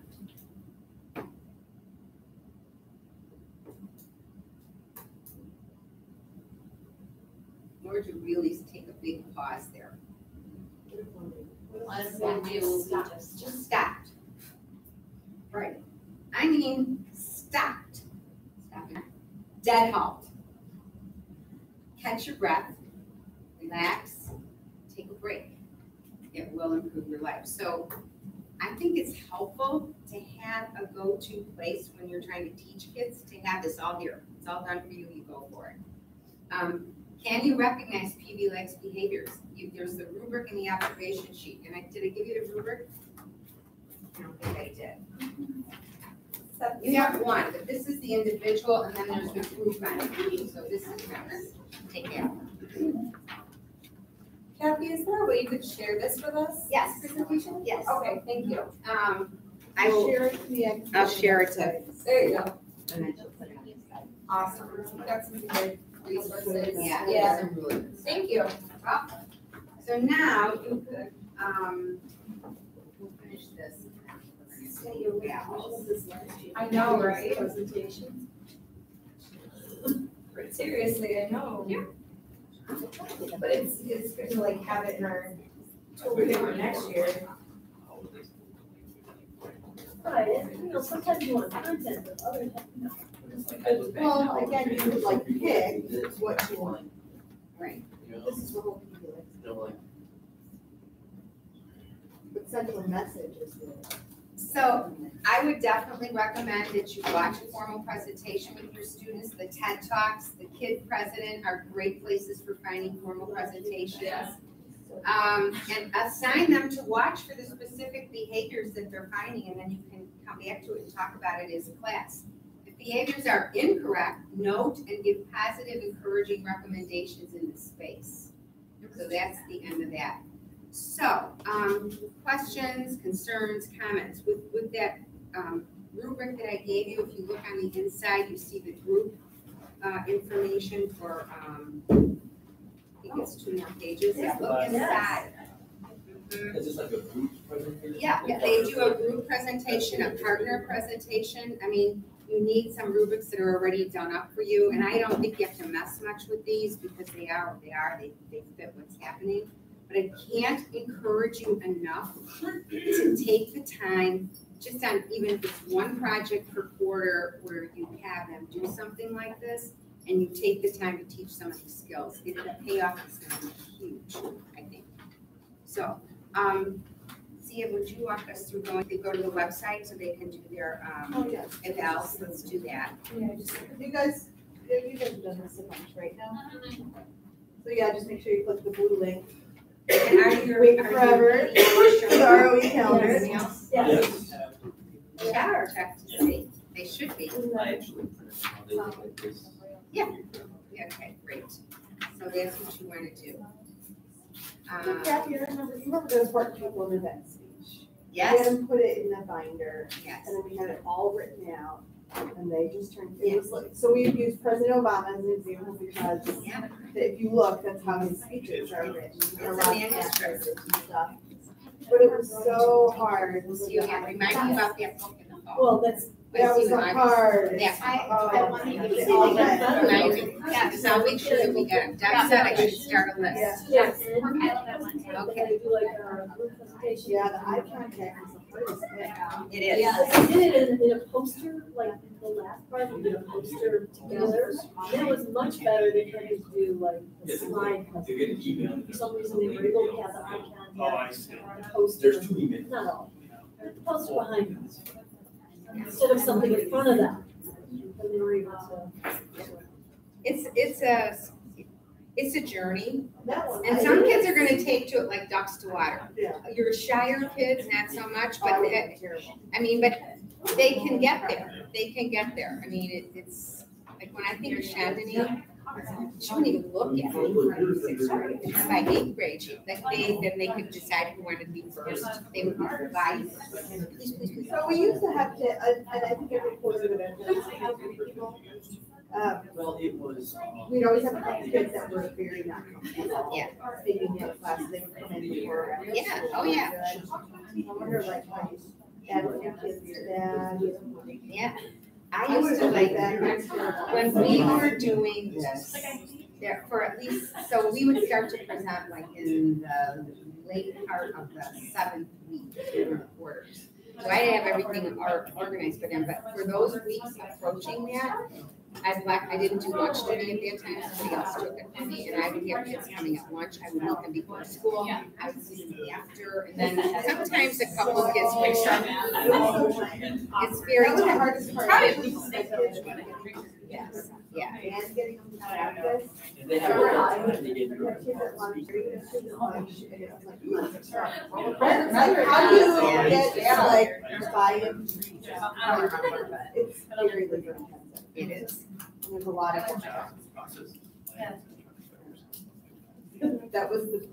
That's the downside. Hard part. And we would, and this week was too long, I think. How long was it? It was like 7 minutes. It was like, yeah, it was like 5 minutes. I remember 5 minutes. Most of the time, and that kid would like put it down because they were just, they couldn't write down. And so it was a long. The other kids couldn't listen that long, right? And the other kids couldn't listen that long. And we had like their outline was one paragraph, background, and then it was the 3 main points of why it's sort of. Did you sign out? Yeah, I we signed did out right when we away. signed in. Okay, perfect. I did. All right. It has to come back for his computer. Yeah, so we're just gonna leave it there, okay? Who's Have a that? great Thank summer. you. Oh, wait, some of you are back tomorrow. Yeah. I am not, but I hope to see you in the fall. Yes, thank Who's you very that? much. Hands are. Watching. Because she couldn't come. All right. Oh my gosh, too much stuff. Oh, here's Thank you. your copy of that. Thank you. Oh, you're. Great. Kathy, thank you, it was really great. Oh, Really appreciate you're all welcome. your help. Thank you. This was fun. Input. I enjoyed this a lot. I think we can get tickets this time. It's just Yeah, like, oh, yeah, you put your ticket in. I'm like, And I I'm get sitting ticket. here and I'm like, go grab the tickets. Look for ones that don't have anything in them. It's a couple, like, you'll get guaranteed winner. Fair passes are free rides the entire day. People, like 7, 12-year-olds, it's like they're. Oh, this is Jason. Me, I never car. Am I gonna kill him? I can't even believe it's well. I'd like to. None of it. Am I gonna kill him? His I don't like that too. Computer died? Is that Jason? Oh my God. No, that one died, but it was part of, that was my charger. Like, it's your charger. Oh, Yeah. yeah. But I didn't wanna, his. I didn't wanna kill his computer. Brand's. There was a lot of them, like 45 at that part. Yeah, come on in. Love to. I did food. Anytime. We went to, for my birthday, we went to Music and Dance. Oh, yeah, that's really Oh, fun. Yeah, it was great. expensive. So my mom, where'd you go? Loved Basic Dash. She's going on. It's a new, like, hipster hamburger place. Oh, You're like, it's next to Sheena's. Yeah, The Irish place? Yeah, next to that. So is it in Pennsylvania? No, on, I don't think. where. Oh, it's where, oh, yeah, for the white place, right? So like, that was great. And then Basic Dash. It was cute. The menu is very cute. Like, super interesting. So my mom's like, or are we going to Let's 6, go to 7, Sheena's. Yeah, and then you and both. Like, it's your birthday. So we had like, I had to figure it out. We Talk had about like like, things. We had. I know he's been for gonna have like standards alignment. Awesome. Yeah, I got my Friday got it. Ooh. I mean, it was so good. It was like way heavier and greasier than a movie. Okay. We had like. Take care. Have a good summer. Thanks, appreciate it. Take care. So. I was like, I'm hoping to see what. So now, did the other restaurants open yet or across the street? No, there's. we're still got twice. Yeah, where Katie's was, it's still empty. Katie's Boutique. Oh, yeah. I feel like that's sad. You used to go there? Yeah, I was there for years. I have stuff. Yeah, but that was now. still- Thank you, I'm gonna get back for that. Absolutely. Super helpful. I stole it from somebody. It Folders wasn't me. and ideas, and now I just need to.